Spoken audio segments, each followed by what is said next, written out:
morning.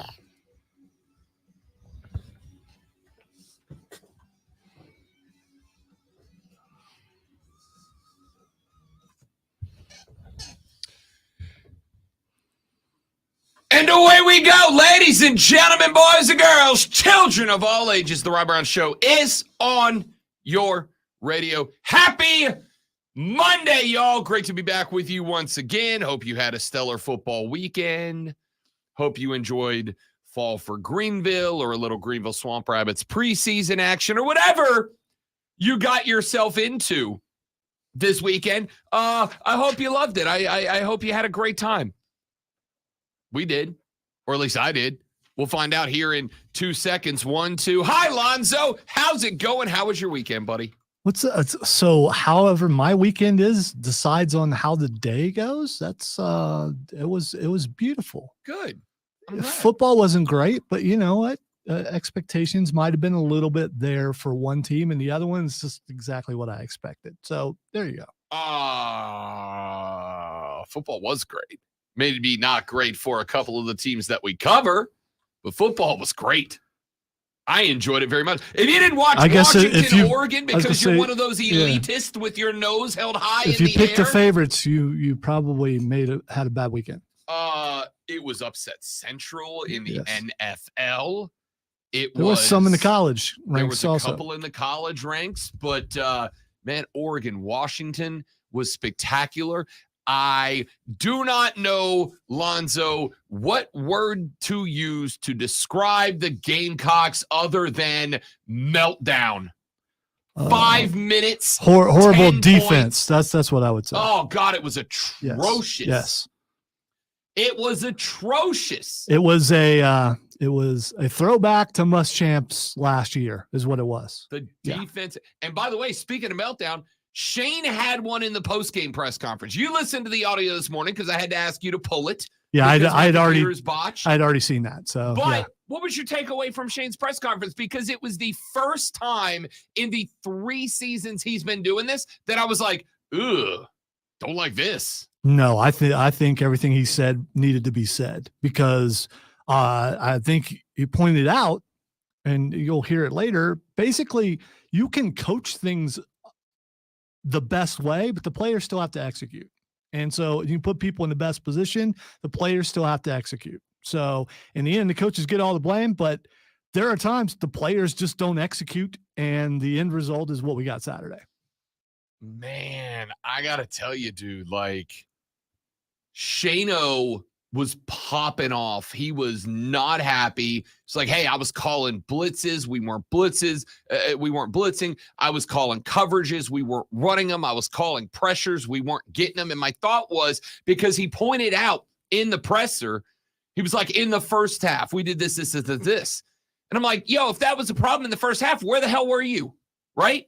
Like, I would think at some point as the head coach, if you're calling pressures and your guys aren't running them or your DC is like overruling you and calling his own stuff, I'd feel like you would be out there trying to figure out why the hell not and fixing it. So I kind of lose a little patience for deep in the game. I was calling pressures and we weren't giving them when you're telling me you saw that in the first half. And as the head coach, you didn't fix it. You and I are hearing different things because you're blaming it on the coaching and I'm blaming it on the players because, I understand that. Because it seems to me that the right calls were made, but the players didn't execute. And, you know, even still, you can call the right play and you can get out talented. I'm not saying that's what happened, but it happens sometimes. You can have the exact right thing called, and that guy on the other side is that much better than you, and so it doesn't work. Yeah, but this is the Florida Gators. They weren't playing freaking Alabama. They weren't playing Georgia. That wasn't Washington. Last I checked, Florida's still in the SEC, and I don't like giving them credit for anything, but they're still in the SEC, so they've got some pretty good players over there. I'm not saying they don't have good players. I'm saying that's not Georgia over there. And if you are telling me, like I said, my takeaway is this. I understand what you're saying, and I agree with you. If we want to put it on the players, hey, they were calling the right calls, and the players weren't executing, do you know who that still falls under? The head coach. If you are telling me that we are this deep into a season, 3 years into your tenure, you're at the point now where a majority of the guys out there are your guys.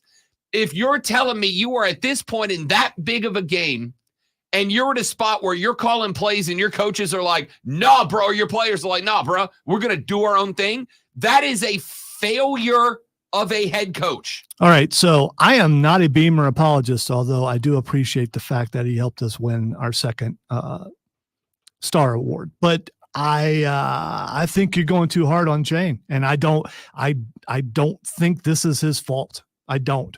I think this is the players not executing.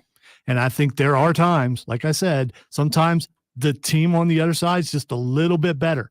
And that's why they lost by just a little bit, because that team was a little bit better. I can't, man. Your offense was absolutely cooking. Probably the best offense in the SEC right now. Maybe even in football, statistic wise. Look at the stats. Look at the stats. Man, I hope someone didn't have a bowel movement right there, because that's a those low tones will hit you, deep in your gut. I feel like maybe that's a little bit aggressive. So what you're saying is you don't want to look at the stats and see who leads and I can do that. I guess that should be my job. So it's you can go ahead. Spencer Rattler, 23 of 30, 313, 4 touchdowns, 1 interception. Mario Anderson had his best game, 20 carries, 98 yards, just a tick under 5 a carry.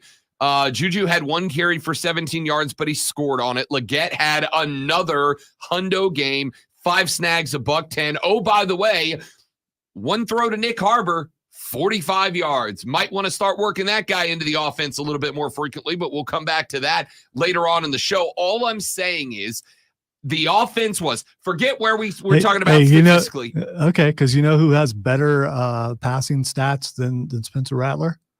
Graham Mertz.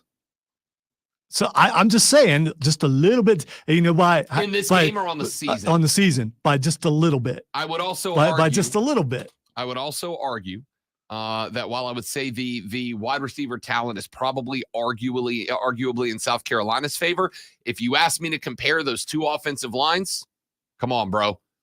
Oh, I know. Spencer spends the majority of every game running for his damn life. I was thinking this while I was rewatching the game yesterday, and it's that Spencer Rattler made the best move he could have made, which we talked about it, going into the NFL draft, him not doing that, because last year, I believe he would not have been drafted. This year, I think he will be. And not only did he help himself, he helped Leggett big time. I will say all of that is true, but let's get to the meat and potatoes of this game. All right? Taters. And it's a big deal because this is the opening segment of the show, and we've jumped right into this because I think it's a big deal. I said on Friday's show that I think the next 3-game stretch is indeed a referendum on Shane Beamer and his Gamecocks, right? I think the 3-game stretch they have just entered, Florida, Missouri, and A&M, I think is absolutely a referendum on Shane Beamer, on the progress that this program has made under him. And I said on Friday, if you come out of this stretch 3-0, I will be the first dude in Club Dub in the locker room dancing with Shane.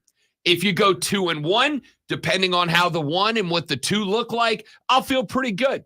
If you go 1-2, I think it's absolutely fair to raise an eyebrow and go, okay, we got a couple of things going right. We got a couple of things not going great. And if you go 0-3 in this stretch, I think it's time to turn the heat up. Not on Shane Beamer like hot seat, like he's got to get fired, but certainly on the decision-making and coaching progress. And I got to tell you, is there any confidence in what you saw against Florida? Is there any confidence that this team is going to go to Missouri and beat Missouri? Because I got none. Yeah, I have some confidence that will happen. Now, that makes one of us. I think that we've talked about that the best way for South Carolina to win is to outscore another team. Yeah, they tried that this weekend. It went real bad. Yeah, they did. It went real bad. They did. So now that's off the table. No, it's not. It absolutely is. He's still got to score a ton of points and to have a shot. That's the only way you have a shot to win. Right. I don't disagree. I'm saying I don't trust that they can do that anymore. Like, they can put up 39, sure. But at this point, Missouri's better than Florida, and not a little bit. They're like a big bit better than the Gators. And Is that week to week or overall? Overall. Okay. Overall, Missouri's a better football team than the University of Florida. Now you got to go to Mizzou for this game. I'm sorry. I've got zero confidence they can go and win at Mizzou. And if they can't win at Mizzou, I got zero confidence they're going to come back and take on Texas A&M on the road at Kyle Field. This is bad. So you're projecting rather them to lose the rest of the season. No, because you got J-Ville State and Vanderbilt. You can beat them. Okay. But I got to tell you right now, and so no bowl eligibility. Okay. This team's not going to a bowl game. This team's not going to a bowl game. I'm sorry, because as well as the offense is playing, as well as the passing game is going, write down the prediction now. I'll eat the crow at the end of the season if I'm wrong. But this team is not going to a bowl game. Bowl eligibility, I don't think is on the table anymore because I don't see you beating Missouri. I don't see you beating Texas A&M. I don't see you beating Kentucky. Maybe you beat Clemson. Maybe. And that's because Clemson's not playing well right now. So maybe you beat Clemson. You're sitting at 2. Clemson's defense is playing pretty well, though. Yes, they are. Yes, they are. You need 4 wins between Mizzou and L, A&M and L, JV State a win, Vandy a win, Kentucky and L, Clemson your toss-up game. And even if that's a toss-up, that is a 5-7 record. If I would have told you preseason this team's going to end the year with a 5-7 record, Lonzo would have tried to fist fight me on the radio. No, I would have said you are a Vegas guy and saying what Vegas said, and apparently they must know what they're talking about. Sure damn do. How about that? Look at that. Guys, again, is that going to be me declaring this team a failure? It sure does sound like it this morning. I mean, that's what I'm hearing. I am seeing individual failures. The blow up of this game against Florida is a failure. Please tell me in any way, shape, or form how this team's game against Florida this weekend was in any way a success. You had great offensive numbers, phenomenal. You had a 10-point lead with under 5 minutes to play, and you freaking blew it. I don't know how else to describe it. I try not to be a knee-jerk reaction guy, which is why if you go look at my Twitter, I didn't post anything on Saturday or Sunday about it because I didn't want to get caught up in Rob's knee-jerk reacting to this. All right, so Shane got rid of his offensive coordinator after last year. He'll get rid of his defensive coordinator this year. I think you have to. Yeah. Like, I know Clayton White's your dude. I know that that he's one of those hires because now you're kind of in a spot where I think it starts rolling downhill, right? I think stuff rolls downhill at this point, and this is a dude up at the top of the hill in Shane Beamer that people are looking up and going, this is kind of your responsibility. If you've got a defense, in fact, can you give me that clip where he talks about that? I think it's his the second reaction, not the intro, but I think the second one, Zoe. Shane Beamer's press conference, where Shane talks about this. This is what I'm basing this off of. So let me play this for you, and then we'll come back and react. Here's Shane Beamer when asked what went wrong defensively. We call pressures and we don't run them. We play man coverage and didn't do a great job of keeping leverage. I mean, just in the first half alone, we ran a pressure where the corner came, and for some reason he stopped, and we gave up an explosive pass because we didn't continue to run the pressure. We had another pressure call where we didn't run it. In the first half. We had a holding penalty in the secondary in the first half. We had another pressure on a third down backed up where we're going to be off the field in the first half, and we didn't execute it properly. We talked to our guys about not jumping around the quarterback. We jumped and got beat on a pump fake. We had an offsides in the first half. So just did not play clean football. And then at the end of the day, we had some calls that were perfect calls. We ran a edge pressure. If somebody said, hey, a team is getting ready to run a reverse, what would be the perfect call? You would bring both people off the edge. We did it. We had a perfect call sometimes, and their guy made the play and we didn't. But we got good kids in that room. They're going to continue to make those plays. We've got to continue to do a better job of coaching them and putting them in position to make those plays. All right. So stew on that for a minute. Spin that around in the old noodle for a second. Still trying to hear what you thought he said, because he said exactly what I said he said. Let's take a break. When we come back here in a minute, we'll diagnose that one more time. All right? So don't go anywhere, especially you Carolina fans. I need your reaction to that because I, again, have a minor issue with it. Not what he said, but the implications of it. So we'll give you that when we come back. Rob and Lonzo and you, the Rob Brown Show is on your radio. Ladies and gentlemen, it is the Fan Upstate. Okay. All right, guys, quick live read. Those of you on the stream, stay right there. We'll be right back.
All right, ladies and gentlemen, good morning. Joe, Valdez, Patrick, Marcus, good to have everybody, man.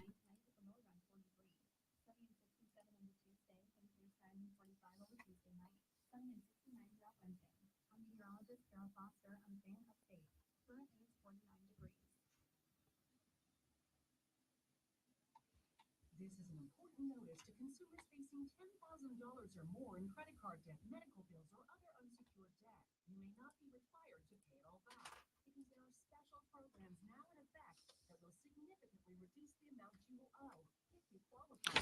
This is not meant for I'm assuming that was physical pain. No. Oh, okay. It's not. It's something didn't update, and I've been given an FTP site to go to when it doesn't update, and the FTP site is not letting me go there. So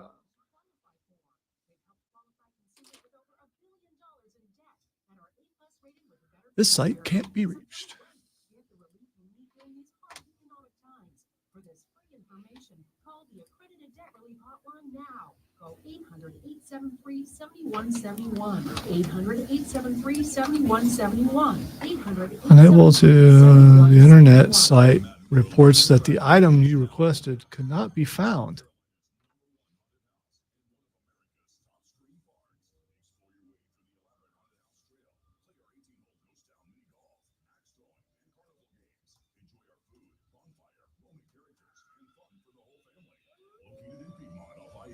Exit 35. Grab your friends and get ready to scream. Buy your tickets now at madworldattractions.com. That's madworldattractions.com. We're for the ones who specialize in saving the day, and for the ones who master the art of keeping business moving. We offer industrial grade. Okay, I don't know how to do that. Same-day pickup and next-day delivery on most orders, all backed by real people ready to help, so you can get the right answers and products right when you need it. Call quickgranger.com or just stop by. Granger. So when they know it's not going to work and they put things in to tell you how to fix it when it's not going to work, and it's convoluted and a lot of steps.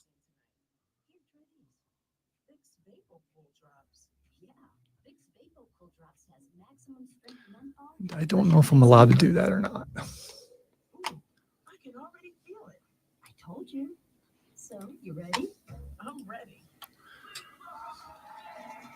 Vaporize sore throat pain fast with Vicks VapoCool Drops. As a roofer, I'm always on the go. All right, where do I click tools at? It says click tools, internet options. Where would I do that at? Any idea? I don't even know what program you're in, so I'm trying to get to an FTP site, but you have to do it on the internet. And Purchase certainty through Beacon Pro Plus and earn up to $750. Beacon, always building. Sponsored by Corley Plumbing, Air and Electric. I wonder if someone else is coming in today. I will be there, Jersey Joe. I will be emceeing a little Swamp Rabbit hockey on Saturday night. Call me out if you see me, buddy. It'd be hard not to see me. I think I'm breaking out the orange sequin jacket for Swamp Rabbit. Well, you'll probably hear them even if you don't That's see true. them, I because do that's have a microphone. it's kind of what you're doing there. So if you are not visible or heard, they're having equipment problems.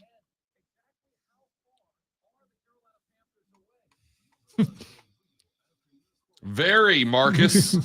That would be the distance of here to the moon, possibly.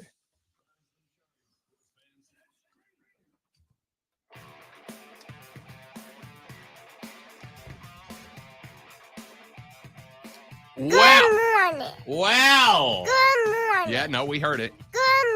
The comments right now that we are getting in so far, not super supportive for the Gamecocks. Spur Daddy text the show 71307 is the madworldattractions.com phone line 71307. Start your text with FAN FAM. We'll read them on the air. Spur Daddy said it's time for a new defensive coordinator. My boys are staring 4-8 in the face, maybe 3-9 if the Vandy game goes off the rails. Again, I don't disagree. I don't disagree at all. This is very problematic because if you can't get by Florida at home, I mean, I'm not saying you can't win on the road at Missouri or you can't win on the road at Kyle Field, but I'm saying you're going to be dogs, probably at least a 7.5-point dog at Mizzou, maybe a double-digit dog on the road at A&M. You'll beat Jayville State. You'll beat Vandy. Right now, if I asked you, metaphorically, to put a paycheck on the line against Kentucky, any Gamecock fans taking me up on that bet? Outside of the diehards, outside of the we'll beat everybody's, outside of the people that somehow think today you can go 12-0? Kentucky's a long ways away, and there's no one who thinks that. Does anybody right now, how many of you, I'll even ask the Spur Daddies and the Patricks of the world, the Marcuses of the world, anybody want to go paycheck versus paycheck against Clemson right now? Anybody want to guarantee me a win? Because I don't think he can. All right, so I'm going to, I was dumb. I shouldn't have played that clip going out to a break. That was a radio mistake because we need to hear it again because Lonzo and I have a different take on the reaction that we had to what Shane had to say. There's no law in playing a cut more than once. There's not, but it was kind of dumb. I should have just taken the break. Whatever. No. It's I thought it fine. was great teasing. It set up all the stuff that we're getting right now. And now for those who didn't hear it, they get to hear it again. Here's Shane Beamer when asked what the hell went wrong on defense. We call pressures and we don't run them. We play man coverage and didn't do a great job of keeping leverage. I mean, just in the first half alone, we ran a pressure where the corner came and for some reason he stopped and we gave up an explosive pass because we didn't continue to run the pressure. We had another pressure call where we didn't run it in the first half. We had a holding penalty in the secondary in the first half. We had another pressure on a third down backed up where we're going to be off the field in the first half, and we didn't execute it properly. We talked to our guys about not jumping around the quarterback. We jumped and got beat on a pump fake. We had an offsides in the first half, so just did not play clean football. And then at the end of the day, we had some calls that were perfect calls. We ran a edge pressure. If somebody said, hey, a team is getting ready to run a reverse, what would be the perfect call. You would bring both people off the edge. We did it. We had a perfect call sometimes, and their guy made the play and we didn't. But we got good kids in that room. They're going to continue to make those plays. We've got to continue to do a better job of coaching them and putting them in position to make those plays. So it starts with, this is how this read, this is how this sounded to me, right? It started with, we called some pressures, we didn't run them, right? That was the big breakdown out of the gate. We called some pressures and we don't run them. He said we played man coverage, didn't do a great job of keeping leverage. In the first half alone, we ran a pressure where the corner came up and for some reason he stopped. So at the end of it, Shane then says, we got to keep coaching them to be better. Well, I got news, man. I got news. At some point, that's not going to cut it anymore.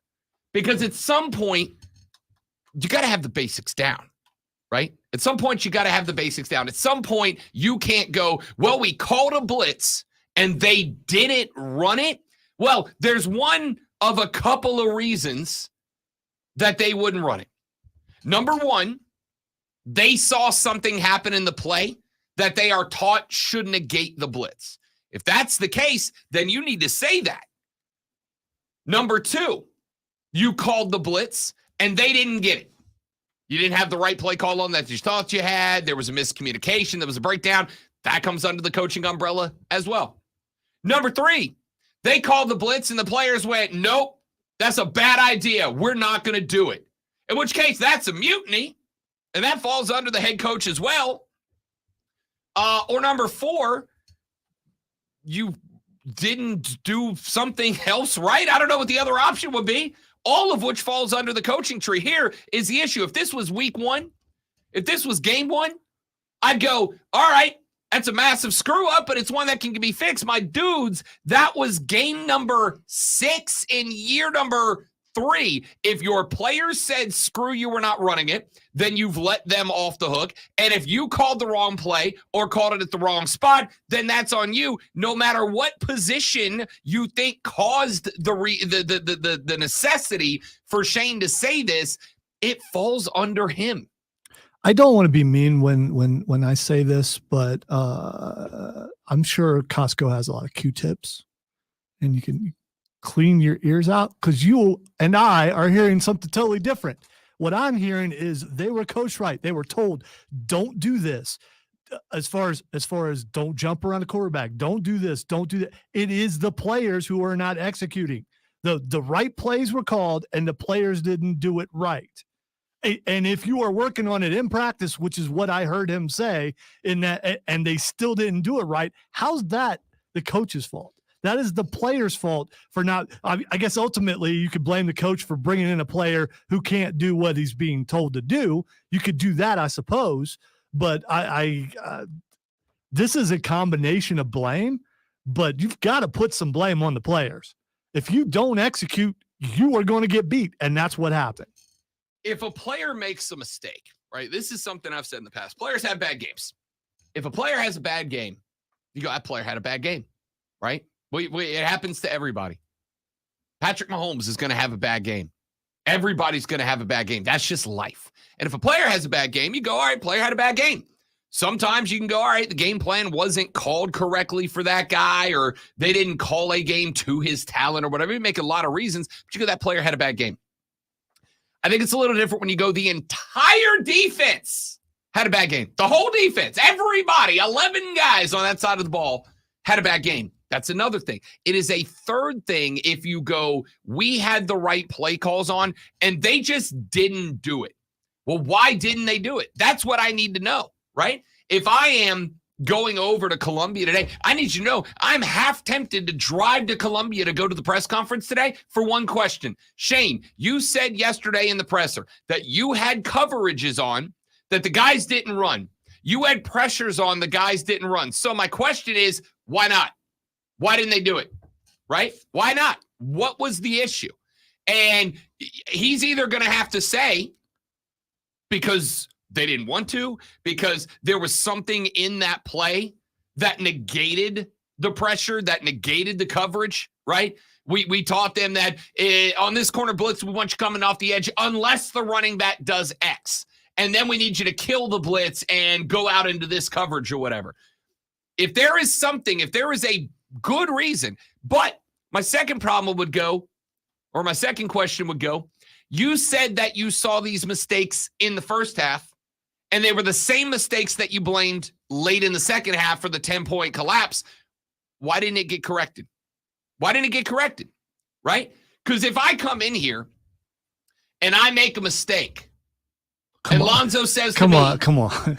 I need a hypothetical. Stop killing my hypotheticals. Okay, because you are the hypothetical slayer. No, you don't make mistakes, man. So I mean, I don't know what I mean. You are the Jamie Targaryen of hypotheticals. I don't know what That's a deep cut. It, if I come in here, it's that incest show, right? Yes, it is. Okay. If I come in here and I make a mistake in the first segment, and Lonzo goes, "Hey, you made a mistake. Correct this," and I go, "Yes, sir. You got it, coach." And then I come back in the fourth segment and I make the same mistake. And Lonzo goes, "Hey, dude, you made the same mistake again. I need you to correct that." And I go, "You got it, coach." And then we go to the third hour and I open the show with the same mistake again. At some point, it's either got to get corrected or a decision's got to get made. All right, this is a horrible hypothetical. This really is, because everyone has heard everyone has heard you and I do that. Going, I'm not going to do that again. I'm not going to do that again, and then do it. They've heard both of us do that, so that's why it's not a good hypothetical. And I think it's human. I have heard you, and you have heard me go, "Oh man, why did I do that?" And multiple times, and it's like in radio, especially on the producer side, we all have one of those days where you get in your head, and then you keep messing up, and you keep messing up, and you keep messing up, and I'm not going to do it. I'm not going to do it. I'm not going to do it. I can't believe I did that again. That happens. And it also happens on the football field for sure. And unfortunately, it's like a plague or whatever is contagious. When it happens to one person, sometimes it happens to everybody. And I will tell you, I'm not trying to be funny here, but what I said out loud in the fourth quarter is that the wind changed direction and they started smelling the fair. That's what I mean. Fried cheese and elephant ears and stuff like that. I think the fair is a distraction. I absolutely do. Texter says, Rob, the Gators wanted it. No, I'm coming to that, but you got a texter who's kind of in line with you. He says, the Gators wanted it more at the end. You can blame miscues all you want, but Florida wanted it more at the end, and it cost Carolina the game. I agree with Lonzo. Let me be abundantly clear about this. How many times have I told you guys on these very airwaves that I understand that intangibles are part of the game, but I don't like giving full credit or full blame to an intangible because it's unquantifiable, right? You are telling me that for 3.5 quarters, over 3.5 quarters, Carolina wanted it more, but in the last 5 minutes, Florida just wanted it more, and that's the difference. No, something went wrong. There are cleats in the dirt, hands in the ground, chin straps on reasons that this went bad. There were missed coverages, there were missed blitzes, there were thises, there were that, missed assignments, whatever. There are football reasons outside of, well, they just played harder. Listen, you know what playing harder means to me? It means you're doing more right, more aggressively, right? It means you are doing more correct football things more aggressively than the other team. I watched the end of this game. In fact, I rewatched it last night as I was laying my sweet head down to sleep. I rewatched this game last night, predominantly the last 5 minutes, and it just looked like a team that blew it. Missed assignment. I agree with what Shane had to say. It looked to me as if there were decisions being made by the coaching staff that just weren't translating. But if that is the case, you are 5 minutes away from a victory, and you're citing the same mistakes that happened back in the second quarter. Well, I'll tell you, if a guy makes mistakes in the second quarter, the example Lonzo when I used, or that I used about Lonzo when I is a bad one. Let me correct that metaphor. Imagine that after the show, I get called down to the big boss's office, and he goes, "Hey, Rob, you did this wrong on the show today. I need you to not do that anymore." And I go, "Great." And then I come in here tomorrow, and I do the same thing, And then he calls me back there again after tomorrow's show and he go, hey, you did the thing again. I need you to not do the thing again. And then I come back in here on Wednesday and I do the same thing again. At some point, they're going to go, we got to make a change. This ain't good enough. This ain't what we're here for. You are not doing the things we need you to do to win. So if that was the case, if that's truly what was going on, according to Beamer, and no changes got made, I got a big problem. All right, South Carolina fans, where are you sitting after that loss this weekend to the mighty Gators of Florida? We'll take a break. We'll come back. More of your thoughts are welcome. Phone lines open for you. Listen, I'm going Gamecock Hour. South Carolina fans, I know it's early. I know you're groggy, but I need to know where you are right now. 844-326-3663, or send us your thoughts on the MadWorldAttractions.com text line at 71307. Hey, Carolina fans, at least you're not the Saints. We're back after this on the Rob Brown Show in the Fan Upstate. Because we suck.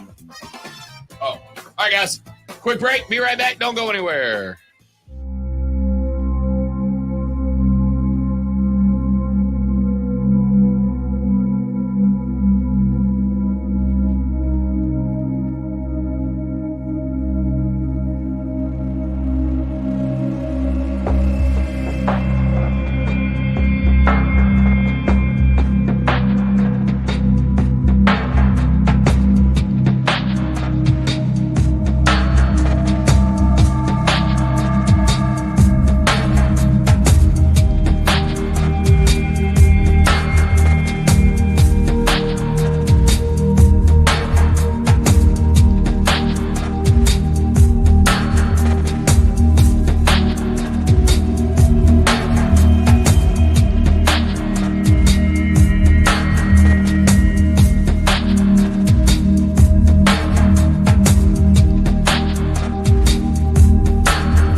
update.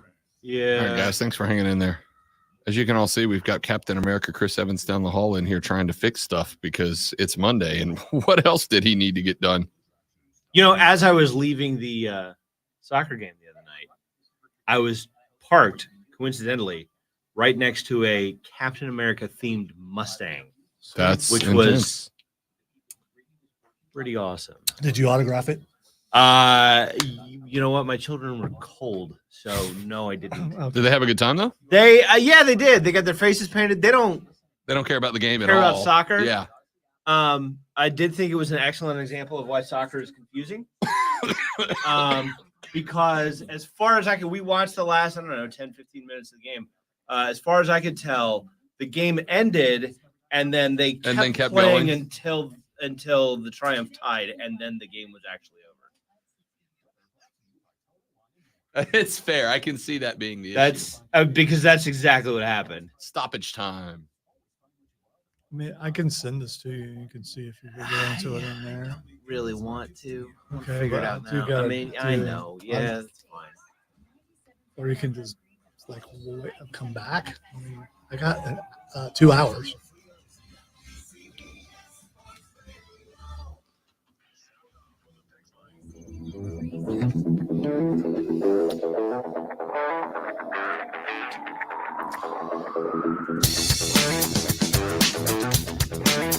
I'm just going to wrap it up this way. Nope. There are going to be some very difficult conversations to be had at the end of the season for the Gamecock coaching staff. Because what we saw last night, what we saw Saturday afternoon, specifically the final 5 minutes of football, was not good enough. Now, you can lay on me all you want. Oh, the Gators wanted it more. But if that's the case, why? Why? Why in a season where it feels like the momentum is built, you can only go so far as we've got positive momentum. At some point, that positive momentum has to start translating into results. Duh. And the result of that game, the final 5 of that game specifically, to me, and maybe you South Carolina fans have the bar lower than I do, but that wasn't good enough. Maybe you are willing to accept less than I am, but that wasn't good enough. That was a beatable ball club. You had down 10 in less than 5 minutes remaining in the football contest, and you blew it. I can sit here all day, and I will. I'm going to go home and watch that 5 minutes one more time from the all-11 cam or the all-22 cam or whatever cam they call it. I'm going to rewatch the last 5 from the all-22 cam and see if I can X and O what went wrong. But from what I saw, it just looked like you blew it. Now, if I can go put my finger on the wrong X's and the wrong O's got put onto the whiteboard during breaks, and it really does come down to poor coaching, that'll be one thing. And maybe that's it. Maybe it really was just the wrong call, but I'll tell you where the problem is for that. The problem that I have there is I go back to the second quarter of that game. Halftime. Actually, I don't think it was halftime. I think it was the end of the first quarter. And Shane Beamer was doing his sideline interview. And all the things that you heard in that clip that we played for you at the beginning of the last segment, he said the same things at the end of the first quarter in the sideline interview. The same things. Oh, we got coverages called. We're not running them. We got pressures called. We're not running them. And my thought would be, my man, if you at the end of the first quarter and you have diagnosed, and maybe it is, maybe it isn't. I'm not a coach. I'm just a guy who knows ball. But if you got to the end of the first quarter and those were the problems, and you recognize that those are the problems, and then you get to the end of the game and those were still the problems, that is a coaching problem. That is a coaching issue. It's one thing if, as Lonzo said, you just get out-athleted. But I'm looking at a Florida team that is currently at 5-2. I'm looking at a Florida team who has lost to Kentucky to Utah. The good win was Tennessee at their house. And yes, they look like they turned it around against Vanderbilt, but they turned it around against Vanderbilt.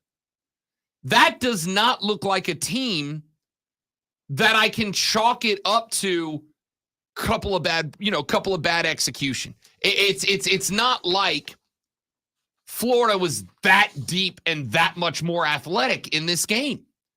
I mean, there are spots. Etienne's a great running back. Graham Mertz is a better quarterback than anybody wanted to give him credit for. And I told you that before the season started. This kid was going to be a pleasant surprise for the folks down in Gainesville. But I don't see a team that's just like athletically dominant over South Carolina. There are spots where you're weaker. There are spots where you're stronger. And if you want to chalk all of those things together, that to me would resonate deeper than we were calling pressures and coverages and we just weren't running them. Well, if you said that at the end of the first and you were still saying that at the end of the fourth, I got a real problem with that. And I'm going to be straight with you. I saw a lot of Gamecock fans this weekend. Clayton's got to go. We got to move on. This DC ain't the guy. Yeah, I'm not going to disagree. But I am going to say if what Shane said in his presser is truly how he feels, we were calling the right stuff. Because he even said we had a double blitz. We had an outside blitz on both sides, and they ran a reverse. That should be the best play you can call against a reverse, right? And we didn't do it. We didn't run it. They made a play because we didn't do it the right way. Well, if that's the case, man, and you were saying that at the end of the first and you said it again at the end of the game, does no one but me see a problem with that? Does no one but me see an issue with that? That you have called plays in your guys for 4 quarters aren't running them correctly? Dude, that comes to the DC can take his heat. I'm not disagreeing. Texter just said, as a Carolina fan, I want to see Clayton White gone. The offense has made good adjustments from week to week, but the defense continues to make the same mistakes over and over with poor play calling.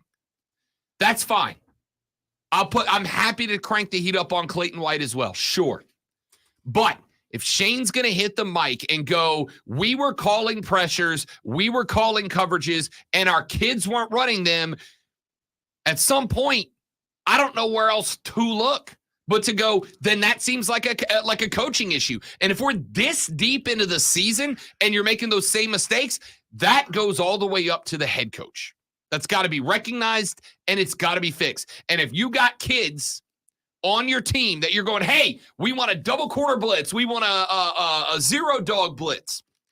We want to cover one with an outside safety blitz, whatever.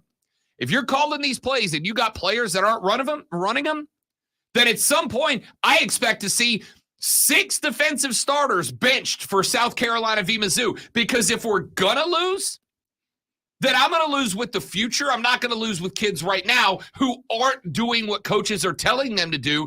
And if you can't do that, my man, then you've got a real problem from the HC spot down.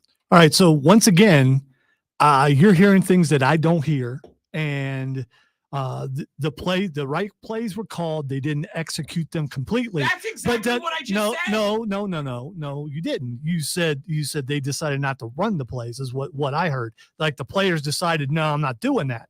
That's what Shane said. Shane said we had coverages and pressures called, and quote, we weren't doing them for some reason. That's not. That's literally what he said. No. Play the clip again. No. That's play not. It one more that's time. not what he said. We don't even have to play the whole clip. Play the beginning of the clip, and listen to what he said. I am listening. Are you? Yep.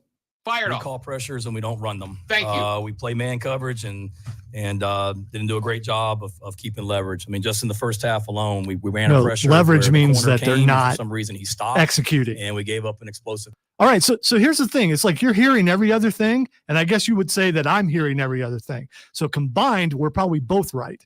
But separately, we're not. Okay. So you're like skipping the parts that I'm hearing. And I apparently am skipping the parts that you're hearing. Getting beat in man-to-man coverage happens in every football game to every defensive back. We called man and we just didn't play leverage for some reason. Okay, fine. Like that's the risk of running man to man, is that you're gonna get beat. So let's go with the ones that are bad. He said we were calling pressures and we just weren't running them or just not executing them. That's the biggest problem. Yeah, that you don't have the players that can run the plays that you're trying to run. They're not effective. Too. Is it? If you are calling that's you don't have the athletes to bad pull off, recruiting. that's bad coaching. That's bad recruiting, apparently, because you thought a player came in and had the capabilities to do something that you're calling. But I don't know if that's bad. Who recruits? The coaches. Yeah, we sometimes bring employees in and they seem like they got everything, and then you put them behind the mic or behind the board and they do this. Okay? It happens. Yeah. That's just life. How many shows do you let them do that? How many times do they freeze up and blow it before you go, yeah, sorry, dude, we gotta either start you over again or this ain't for you? Because I promise you it ain't 3 years worth of shows. It ain't. And if it is, I ain't seen them yet. I'm assuming because they're not here for 3 years. Good for you, because I have some examples. I definitely do. Chris can probably think of one right away. But yeah, it does happen, but it's not out there in the pub. Well, I guess it is, isn't it? I think we're both I think we're both right, and I think that happens a lot, that we're both right. It's just that you're more passionate about your point than I am, because one of us has to be calm. Because I think, and I've come to this conclusion, I think I got the bar higher than Gamecock fans do.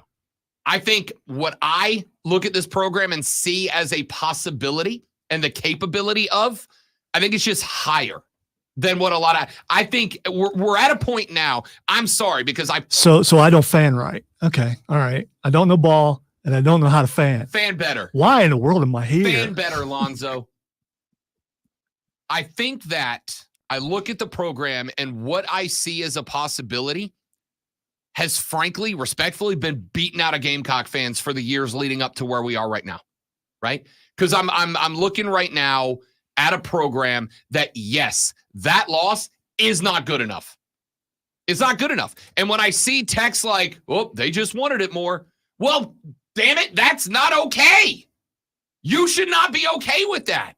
If you are 3 years in, all right. So what should those fans do? Just stop rooting for that team, because it should not be okay. So just stop. You're just done, and you're just done. You're done. I mean, you should not accept this. You should no longer be a fan of the team. Is that anything close to what I said? Or did I say? I think that's absolutely what you said. Making more noise about this because what just happened. So what end? So you're upset. Well, Lonzo, why are we doing? No. You're upset that they're not more upset. Yes. It's early, dude. It's not even 7 yet. I've been mad since 5 o'clock Saturday. Yeah, but I mean, some of the more angry people ain't up yet. That's all. Anger sleeps late. That's how that works. I promise you, it is not now. It has never been my goal to be pro or anti anybody on this show. It has been to call them as I see them, all the good, all the bad. You're pretty anti me today, I think. But no, I'm not anti you. Not everything's about you. I am very frustrated my story. With Saturday's result for the Gamecocks. It should not be acceptable to any of you. It shouldn't be. It's not. But well, here we are making excuses. Who's making an excuse? Well, Florida wanted it. No. Here's what it comes down to. As far as you and I go, you're blaming the coaches, and I'm blaming the players. I mean, that's really what it comes down to. Sure. And really, it's somewhere in the middle where that goes. Some of it's coaching, some of it's playing. About organizational structure. The guy at the top's responsible, especially after 3 bleeping years. 3 years. If this was Shane's first year, I'm probably going, hey, it's foundation building time. This is the 3rd year and you can't get calls right. Hey, you just need to take some time and just calm down. That's what you need. We should take a break. We should have Lonzo read a Rob Brown Show Sports Flash so that I can go decompress. 844-326-3663. 71307 is the text line. Start your text with fan. Lonzo is about to blow your mind with some incredible sports stories. And then we got hour 2 just down the pipe on the Rob Brown Show on the Fan Upstate. Go! Wow. I'm going to go. Spencer Rattler went 23 for 30 for 313 yards, 4 touchdowns, and 1 interception as the South Carolina Gamecocks fell to the Florida Gators 41-39 on Saturday. Mario Anderson had 20 carries for 98 yards, and Xavier Leggett had 5 receptions for 110 yards. Next up for the Gamecocks is Missouri. Your new AP Top 25 is out. Georgia stays on top at number 1, but has given a handful of first-place votes away, including a few to now number 2 Michigan. Ohio State checks in 3rd, and Florida State rounds out your playoff position with the Washington Huskies jump to number 5 after a huge win over Oregon. Tune in tonight at 7:30 for Monday Night Football as the Cowboys take on the Chargers right here on your home for the NFL. That will be the Fan Upstate. More wonderful debate ahead on the Rob Brown Show.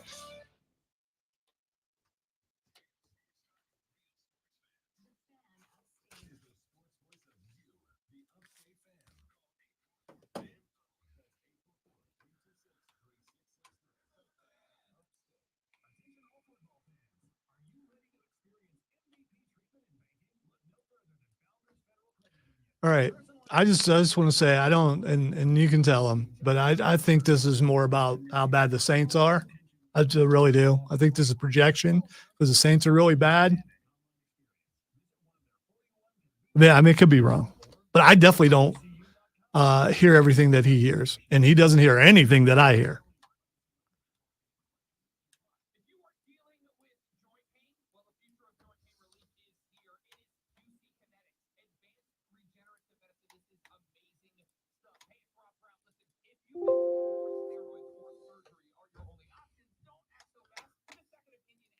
Wow, I just made a mistake. I should blame it on the people who train me.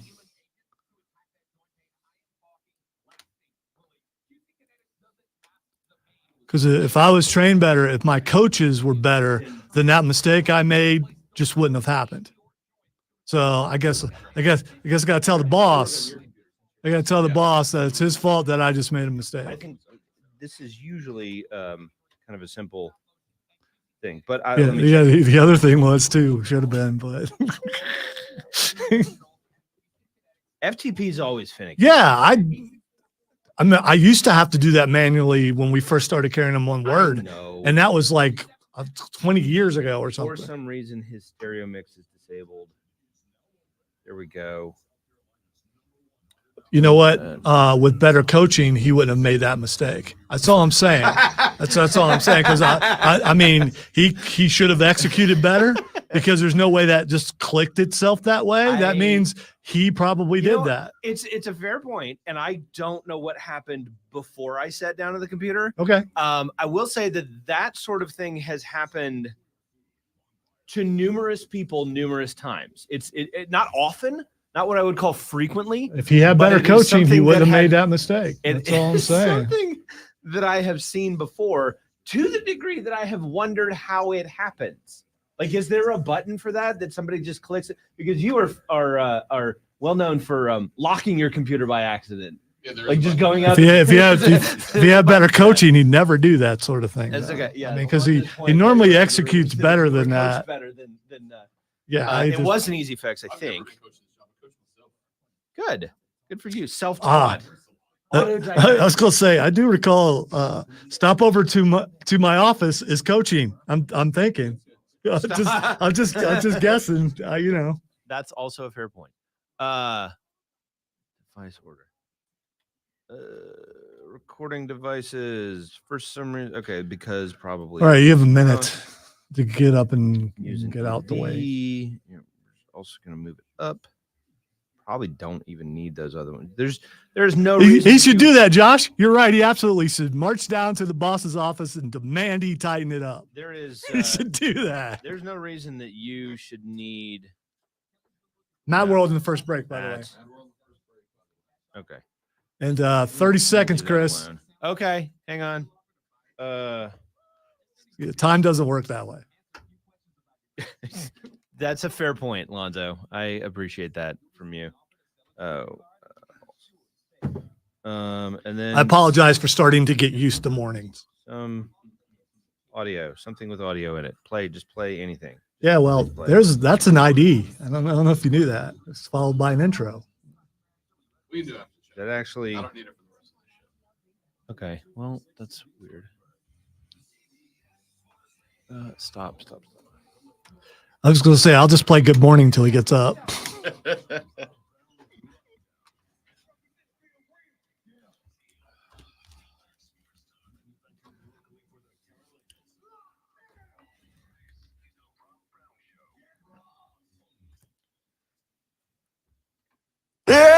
Yeah.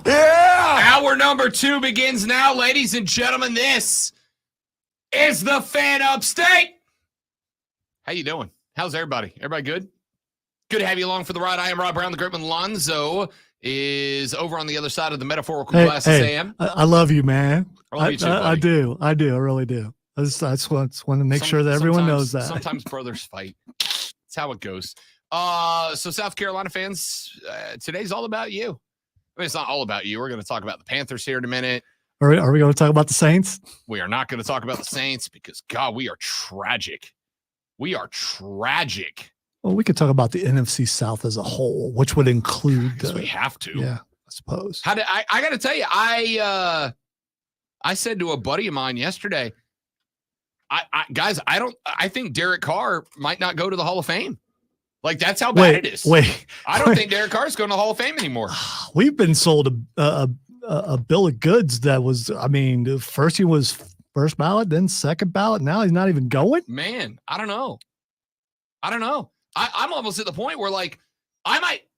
Pete Carmichael's a joke. I'm not going to talk about this right now. This is not a Saints show. You were already in the mood, so I just thought, yeah, okay. Anyway, let's get to everything else. Let's have a lot of fun somewhere else. Oh, we're so bad. The Panthers, for just a few minutes there, y'all, it looked like maybe they had something. Poof. And then poof. And then Heather. For just a minute, opened up with a 14-0 lead over the Miami Dolphins. Now, I got screwed because I thought the pick 6 was going to backdoor cover that plus 14 that I took. Man, did that one sting a little bit. But for just a few minutes until the Miami Dolphins number 1 figured it out. Or until the Panthers went, wait, we're the Panthers. We're not supposed to be doing. What are we doing? What are we doing here? We're winning the game. Come on. Come on, guys. We can do bad. We can do worse. Let's get back to what we do. I think there are a couple of things that happened here. Number 1, the power run game ran through the right power run back, which is Chuba Hubbard. Miles Sanders was unavailable. He was dinged up, couldn't go. They went to Chuba Hubbard. Chuba Hubbard had by a the game. way, I just want to point out that Rashad Beard, just about everything that he said last Thursday, they were following that, and it was working, and then they stopped. Look, I'm here to give Rashad credit, but me too. Yeah, maybe don't run it off center guard with Miles Sanders every time. He's a spy. You're not a spy. So maybe go to Chuba Hubbard. Maybe try some stuff that's not the same 1 or 2 ISO runs. They did that. It worked. Maybe try, instead of Adam Thielen down the field, maybe try some interior routes, some slants, some seams. By the way, touchdown pass from BY to Adam Thielen was as nice of a pass as any quarterback can and does throw in the league. And it came off a Thielen seam with a tight end tucked underneath him to pull the linebacker down. Bryce read it perfectly, threw it perfectly. It can be done. I just want to say that every time Thielen touched the ball, I just audibly said out loud that Rob Brown hates you. And they also mentioned that he's the number 1 slant receiver in the NFL. Yes. It's so, but you know what? You only get that by actually catching some balls across the middle. So he must have been doing that, and you just missed it. No, I just say possibly you didn't see those. Only works if you have verticality to pull defensive backs backwards. That is where the sorry, seam I forgot. route I don't know ball. No, you do know ball, but you just missed this one, I guess. Okay, all right. The slants. All I know is Thielen looks explosive in a CMC kind of way when he gets the ball. He just does. I'm a New Orleans Saints fan. If anybody knows the slant, it's me. Michael Thomas has been running them for a dozen years, except for the 11 he's been injured. All right. The slant works with a vertical wide receiver to pull defensive backs backwards to make sure the slant goes underneath. The slant is not the route Thielen needs to be running right now. The seam route is. You need tight end seams. You need slot route seams. That touchdown to Thielen was a seam from the slot that worked because of the down and distance. Linebacker had to stay up in order to guard the front plane of the end zone. They put Thielen behind him, and Bryce threw a perfect football. It can be done. The situation's got to be put in the right place, and Bryce can do it. That was a myriad of different things all coming together to work out perfectly, which means that it was a perfect play call, and it was. I think that's what's going to be frustrating here, Zoe, is that I thought the play calling through the first half was spectacular, and I feel like in the second half, almost like what you said sarcastically is spot on. It felt like in the second half, the team went, oh, we got to get back to what got us here. It felt like they started climbing back into the habits that made them 0-5. When in the first half, we have a 3rd and 1 working. or a 4th and 1. I can't remember which one it was. And they decided, you know what? We're not going to have anyone in the backfield. I mean, there's just some coaching decisions later on. And yes, listen to this. I'm going after the coach. There's some coaching decisions that for the Panthers made no sense. Even once you get behind a little bit, stick with what's working. The running game, the slants, as we were talking about. You stick with that, and you'll get back into the game. And they panicked and went back to what wasn't working. And the defense is not that good. And I'm going to keep saying the defense is not that good. And I get it's a new scheme for some of these guys, but it's not. And I get there are injuries and things, but it's not that good. I said earlier in the show that I do my best not to break down games by the intangibles, right? I do my best not to break down games by the intangibles because they are by definition intangible. I don't think you can break down a game by intangibles. They're nice to talk about. They're fun to throw into a conversation about this guy or this guy. But I do think psychology of the game is important. And I was scrolling the gram last night, and I came across a post that had been shared by a Panther fan that I follow. That was DJ Chark's Insta story. And it was an all black screen, except down in the bottom left corner, there was a sad faced emoji. That was it. Black screen, sad face emoji. That was the whole story. And I looked at that, and my thought was, at some point, no matter how stalwart a player might seem, when they are getting repeatedly beat on the football field and then going home and getting beat up by the fans, these guys are losers, I'm not coming to the game anymore. At some point, I don't care how stubborn-headed you are, it's going to start to impact you. And I got to think, going up 14, feeling like everything's working, and then reverting in the second half back to the exact same style of play that made you 0-5, I can't imagine that doesn't start to grate into a player's mind.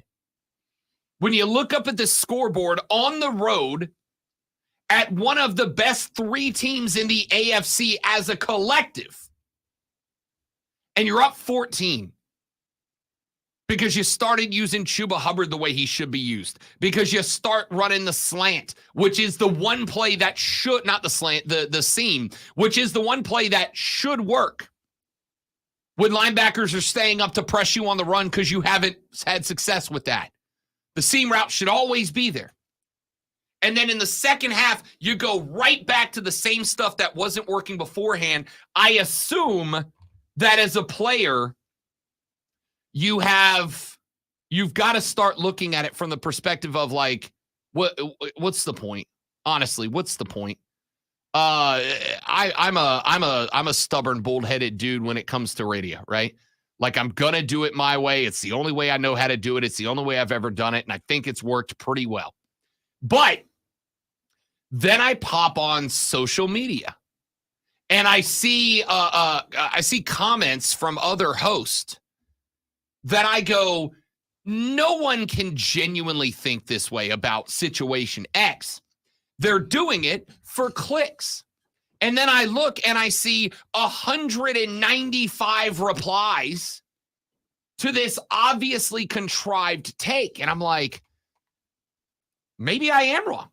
Maybe it is like, maybe I am wrong. Maybe my entire thought process is wrong. And it can be grating mentally on a player or a team.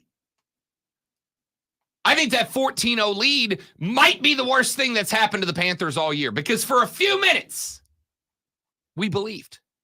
For a few minutes, we're like, uh-oh.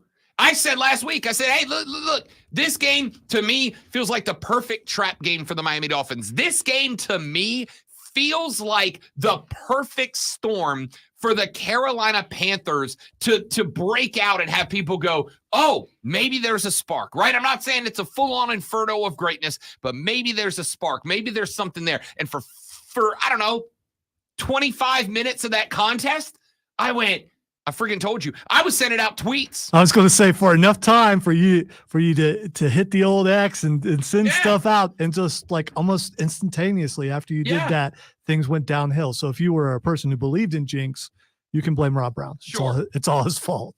I was sending out the I trash started tweets. to respond, and I'm like, yeah, let me just watch the game a little bit longer before I respond. It's like, okay, there they are. That's who I thought would be there. Unfortunately, there they are. I was sending out the trash talk tweets because I told you I had Carolina plus 14.5 on the line. I just needed them within 2 touchdowns, and I was going to say that's a success. And it felt like for a minute there, I was right. That touchdown pass from the run for Chuba to score, and then the 11-yard was an 8-yard touchdown pass to Adam Thielen, which was the perfect call, the perfect route, the perfect play, the perfect throw, the perfect catch. I was like, bang, there it is. That's it. I got 28 points to play with now to win this bet and look real good on Monday.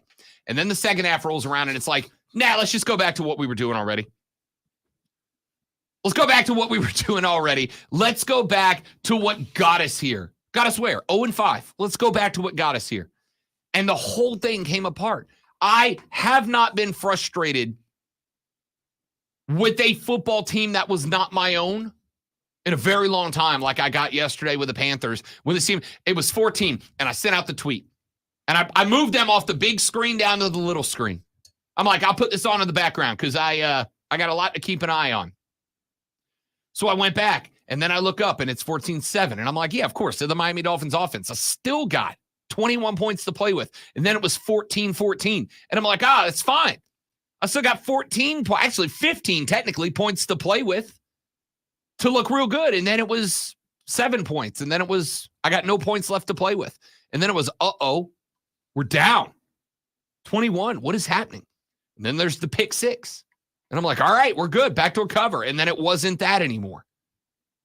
And to me, it was because in the first half, it truly felt like this team recognized the shortcomings, recognized the issues, recognized the talent and the calls that are designed to the talent. To go back to a conversation we had in the last hour, Lonzo said, what if the Gamecocks coaches are calling good plays, but the players just don't have the talent to run them? And my response was, if you are calling plays that your team doesn't have the capability of running, that's also on coaches. That's also you not understanding your limitations, your capabilities, your strengths and weaknesses, and designing a game plan that fits with those. And I feel like Frank Reich's team has been doing that. That's why I got excited as opposed to depressed about the simplification of the playbook. So I'm like, all right, maybe take out the junk that you don't have the talent to run and just dial in on doing perfectly the stuff that you have the talent to run. And for a half, it felt like they did that. And then they got a big lead, and then all of a sudden, it's like they went right back to what was at work. In the first half, Bryce Young looked like he was orchestrating an offense, and the main instrument in that symphony was Chuba Hubbard not running the ball like Miles Sanders did. And then in the second half, it's like they went right back to the same old cassette tape. Wildly frustrating. All right, let's take a break. When we come back here in just a minute, ladies and gentlemen, it is time for the Robbie Remix. We are going to take the AP Top 25 as released this weekend, and I'm going to remix them into what I consider to be the best top 10. We'll do that coming up next. My name is Rob Brown. The great ones on the ones and twos. It is the Rob Brown Show. It is the Fan Upstate. All right, guys, got a live read right here. Stay right there. We'll be right back.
As I sit here in my tie-dye New Day shirt. I'm not into that sort of thing, you know.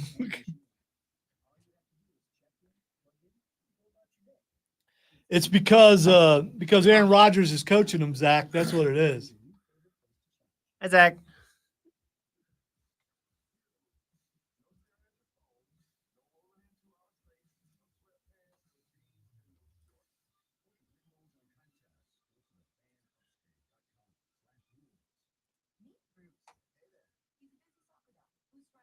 So how'd you get into it? Get into what?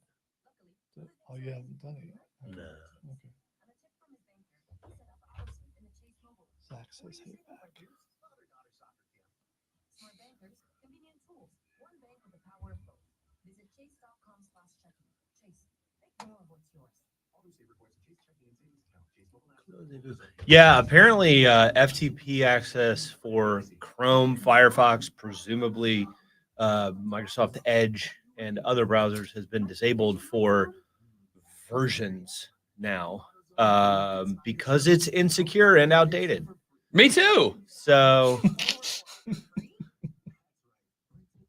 so it's good to know that one of our Well, I think AIM records it or broadcasting something. partners. I don't know who records it, but it's normally is- recorded and it was just outdated today. So Yeah, and that's a separate It's- issue. it's 2 Mondays in a row, which makes me wonder if I don't know how it's recorded. Is it? I don't know either. Yeah. I do know that what? Okay. Yeah, don't stop like stuff because Believing. doing. No, I'm not going to things, stop stuff. Hold on to that feeling.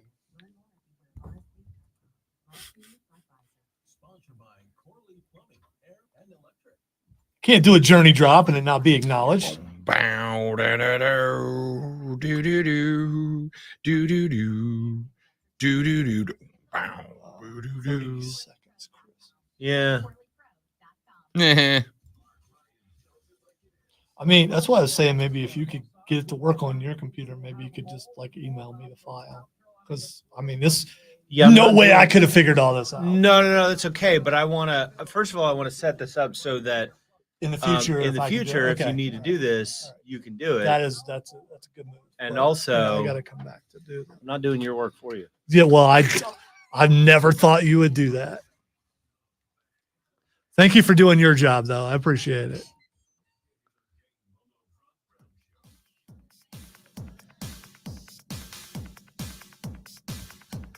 The Rob Brown Show is on your radio. It is the Fan Upstate time for the Rob B Remix. This is where we take the AP top 10 teams in all of America. And based on what they're doing this year alone and this year only, we put them in what I believe to be the correct top 10 order. Now, the AP top 25 stands right now this way.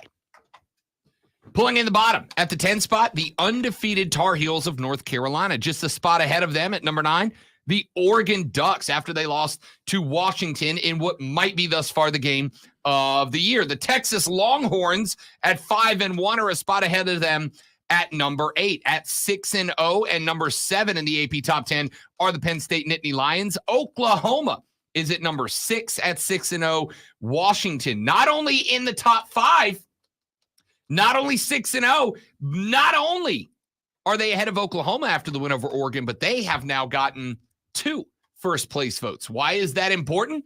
Because at number 4, just ahead of them, are the Seminoles of Florida State with 1 first-place vote.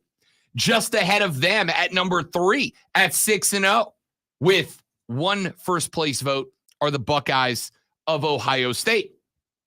Michigan has the second highest first place vote tally with 16 of them there at number 2. And of course, shocker, I know, the Georgia Bulldogs currently own the number 1 spot in the AP poll. They have 43 first place votes combined.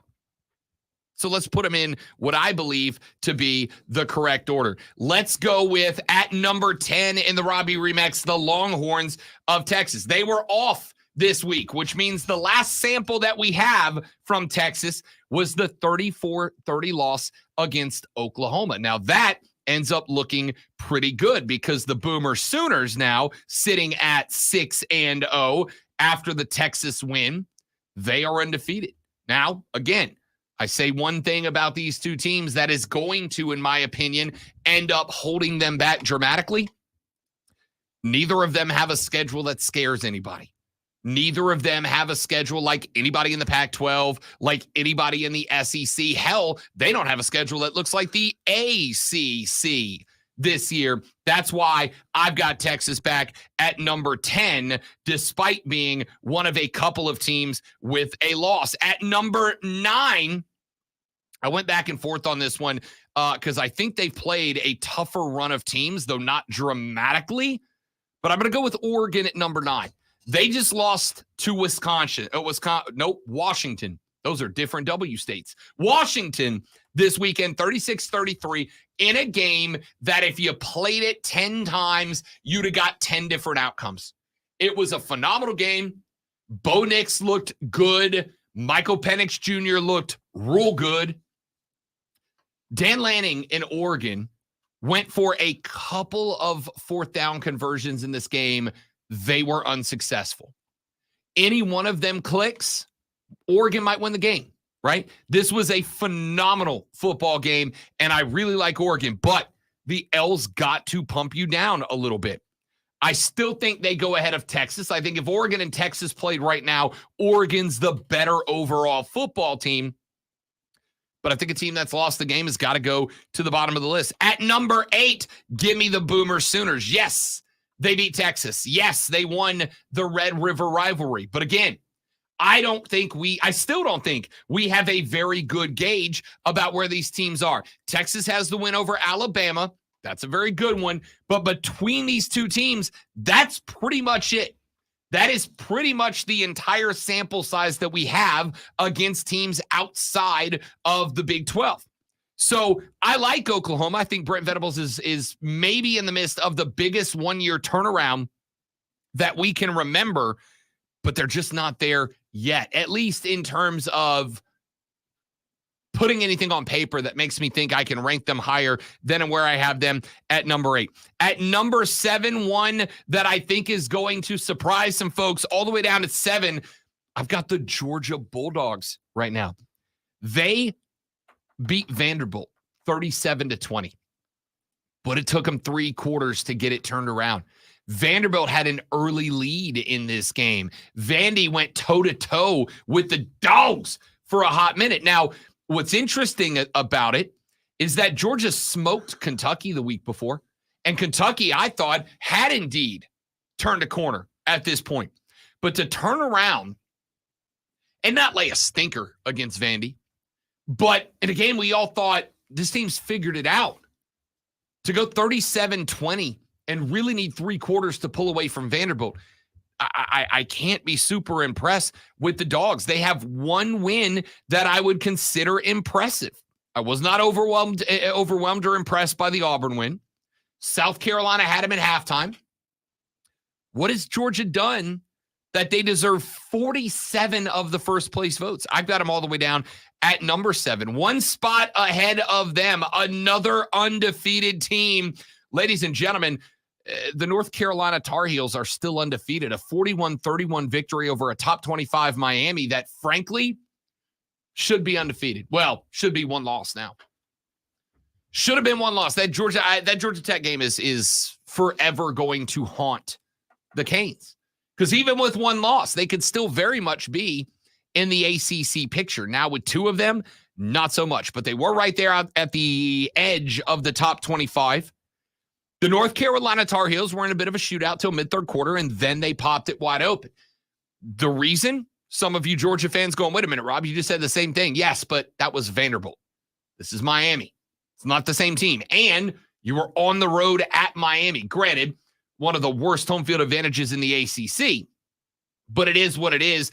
I've got the Tar Heels of North Carolina checked in 1 spot ahead of the Georgia Bulldogs, and partially because Drake May, as I tried to tell you all offseason, is a dude. Number 5 on the Robbie Remix, give me the Seminoles of Florida State. We got a little bit of a scare there in back-to-back roadies. 31-29, they escape Boston College. They go to Clemson. They need overtime to get away from the Tigers, 31-24. But since then, the Noles have reverted back to early season form. 39-17 over Virginia Tech in a game that frankly shouldn't have been that close, and 41-3 over the Syracuse Orange. Now, both of these games were in Tallahassee. This weekend, they will be in Tallahassee again as they welcome the Duke Blue Devils down. Will the Blue Devils have Riley Leonard back? Will Riley Leonard be able to be that guy still dealing with that busted up ankle? I don't know. I guess we're going to find out. But as it stands right now, the Noles have won their last 2 in impressive format. But that Boston College and that Clemson game hold them back from being inside the playoff spots in the Robbie Remix. Inside the playoff spots, how about back-to-back Big Ten teams. At number 4, I am going to throw Ohio State. This is the highest that they have been in the Robbie remix so far, but they have now strung together 3 impressive wins. They didn't do that in the first 4 weeks or 3 weeks of the season. The Notre Dame win is a good one. Even if Notre Dame did lose to Louisville the next week, I can kind of revert back and blame that on how physical that Ohio State win was. You beat Maryland 37-17, a Maryland team that I think deserves more credit than they've gotten. And then you smoked, as you should have, Purdue. Thank you very much. Had money on that one for the cover, 41-7.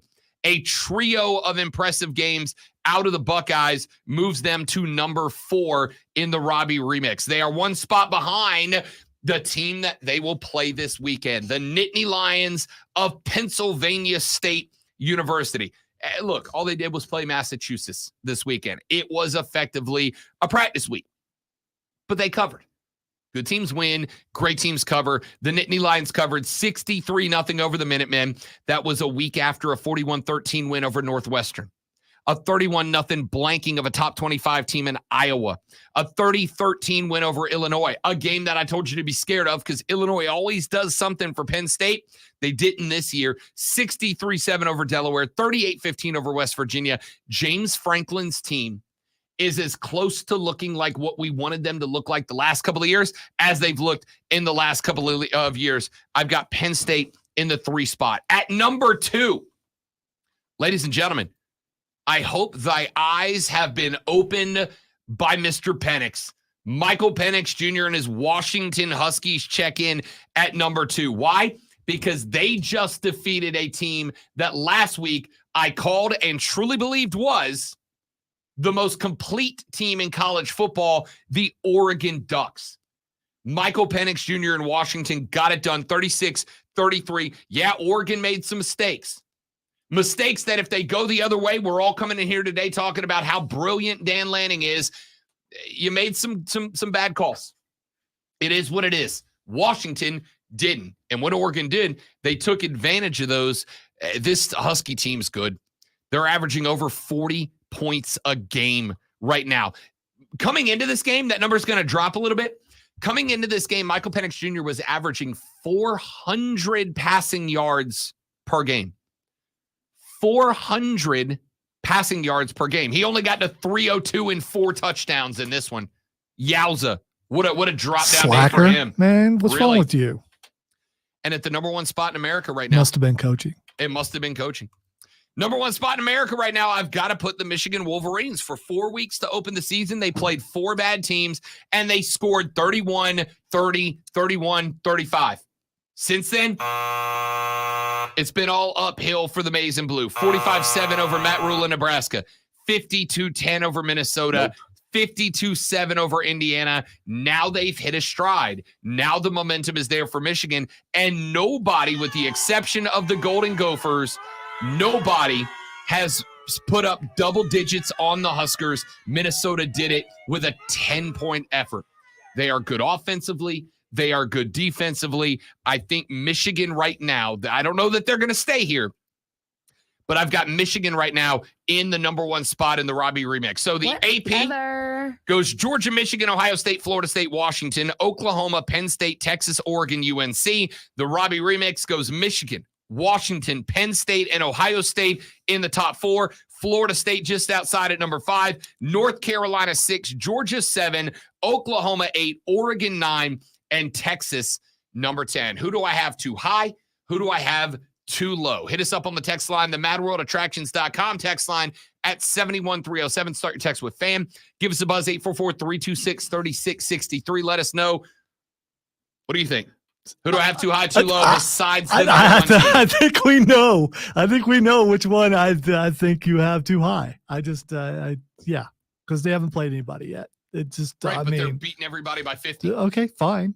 Let's see if I don't know who's the next team that's actually competition for them, but Michigan's got Michigan State this weekend. They won't be. They've got Purdue. They won't be. Yeah. Their 3-game schedule is the last 3 games of the year. On November 11th, they're at Penn State. On November 18th, they're at Maryland, and on November 25th, Obviously, you've got the big bowl game, Michigan, Ohio State, potentially for a trip to the Big Ten championship on the line, depending on what Penn State does. And potentially a chance at the playoff. Yep. So, I mean, I know I can't really talk too much since Michigan has beat Ohio State the last 3 times, right? No, it's 2. 2 times? No, if it's 3, Ryan. Oh, Day that's wouldn't right. be there. 3 is where you fire Ryan Day despite playoff appearances. Yeah. I forgot about that. Absolutely. Yeah. He's out of there. Which makes perfect sense. I don't see Michigan being number 1 because of strength of schedule. That's the thing. And I get what you're saying. They're putting up style points, and I guess style points matter in the Rob B remix. But yeah, I mean, anybody else at number 1, I'm okay with it. You want to put Florida State at number 1, I'm okay with it. You want to put Georgia up there, I'm okay with it. Ohio State doesn't deserve to be there yet, but Michigan definitely doesn't deserve to be there. Again, I know I'm going to get called hypocritical because of what I said about Georgia versus what I said about Michigan, but the difference is what? Michigan has let one team score 10, nobody else get to double digits. They averaged 33 points a game in their first 4. They have averaged in their second 4, 53 points a game at this point? Averaging over the course of the season, 42 a game scored and averaging 8 a game allowed. That'll get you there. All right, who's too high, who's too low? Hit us up on the text line, 71307. Start your text with fan. I'll read them when we come back. Also, I don't care what you say, the creamsicle orange Tampa jerseys are just ugly. They're just awful. Back after this on the Rob Brown Show with the Fan Upstate.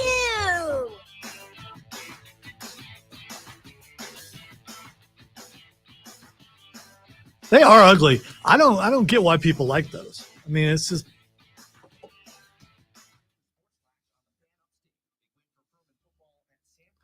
So Steven says your hair looks crisp.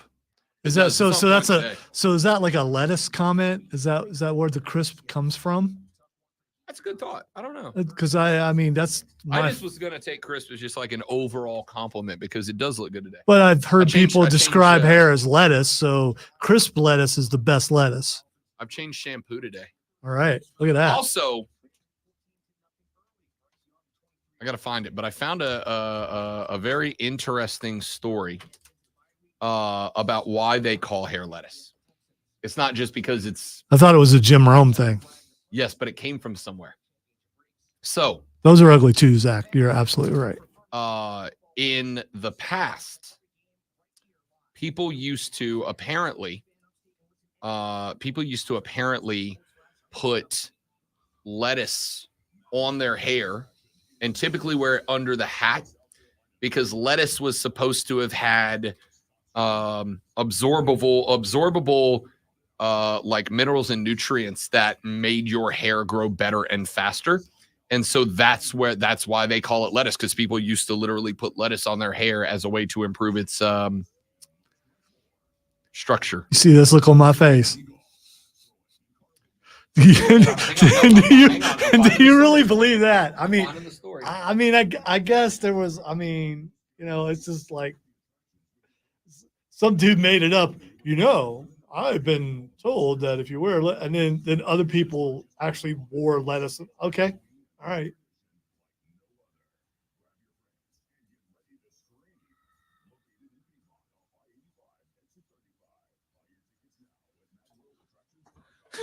Gotta find more found. Watch Zach to get her name out of your mouth. Get not my wife's name out your mouth. Yes.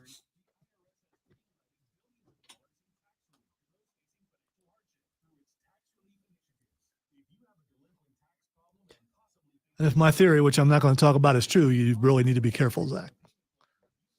Can you put my computer in queue real quick? 9-1, Braves win. Mr. Hill, I believe it was, I'm not sure if it was Iceberg. Was it Iceberg? It has to be Iceberg. It has to be Iceberg. Yes. And you know the story. It goes back in the olden days. Yeah, the lettuce, I don't know the whole under their cap. I learned this from Don Zimmer, the late Don Zimmer. He used to be in baseball for about 1,000 years.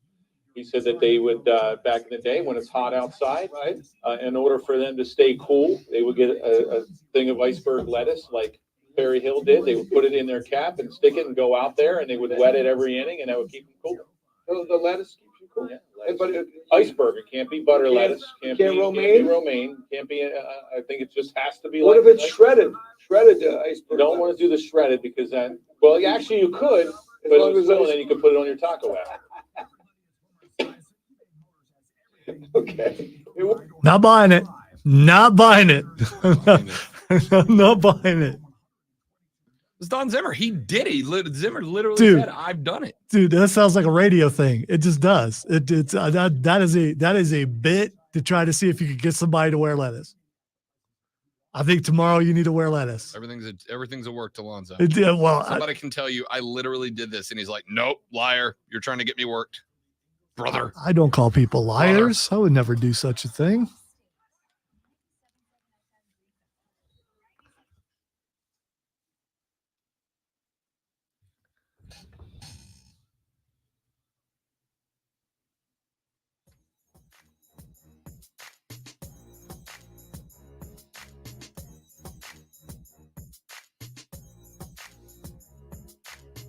The Rob Brown Show continues. Thank you very much for tuning in, ladies and gentlemen. We have talked a little NFL earlier in the show. We talked a little college football. I just gave you my top 10 teams as they stand right now. Texture says, Rob, let me go back to that text. Texture says, Rob, Washington and Ohio State should be 1 and 2 because of schedule. Lonzo, does Ohio State's schedule thus far justify them winning tough games and getting to jump that high? I'm still not there yet. Yeah. Beat Penn State, and then it's a totally different story. Right now, looking at Ohio State's schedule, if that's Washington, I'm totally fine with. I've got Washington at number 2. I could say at number 1. You can still be number 1, in my opinion, as humble as it is. You can still be number 1 with a weak schedule as long as you're beating the hell out of everybody on it, right? I know the example that's been thrown around a bunch of times, and I think it's very fair, is if I brought the Kansas City Chiefs down to the Mountain West Conference, they'd have the weakest schedule in football, but they would still be the best team in football. What Michigan is doing to the schedule around them is pretty good. Ohio State's 23-3 win over Indiana, 35-7 win over Youngstown State. Like, yeah, it's what you're supposed to do, right? Not blown away by it. But Ohio State jumped way up. Remember last week, Ohio State, I think I had them at number 6 or number 7 in this poll. Why did they jump up all the way to number 4 into a playoff spot for me? Because of a 17-14 win over Notre Dame.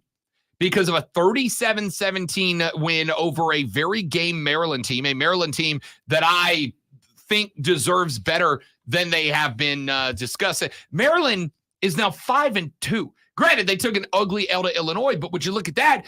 Everybody that Ohio State beats has their worst week the very next week.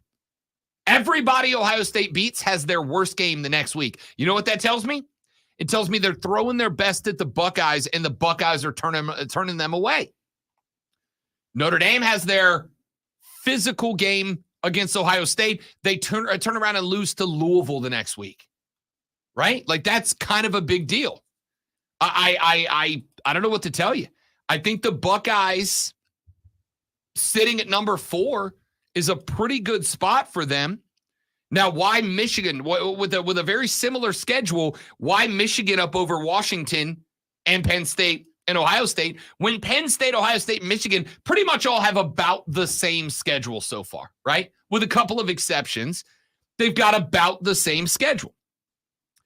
Ohio State had Notre Dame on theirs. Michigan so far has not played a ranked team. But as I've pointed out, if I sent the Chiefs down to the Mountain West, they'd have the worst schedule in America, but I'd also make the assumption they'd be beating everybody 65-0.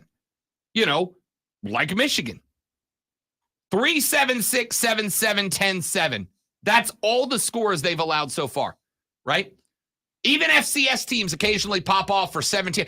Vandy just scored 20 on Georgia. Most Michigan's given up is 10. And in the last 3 weeks, they're averaging, 49 points a game?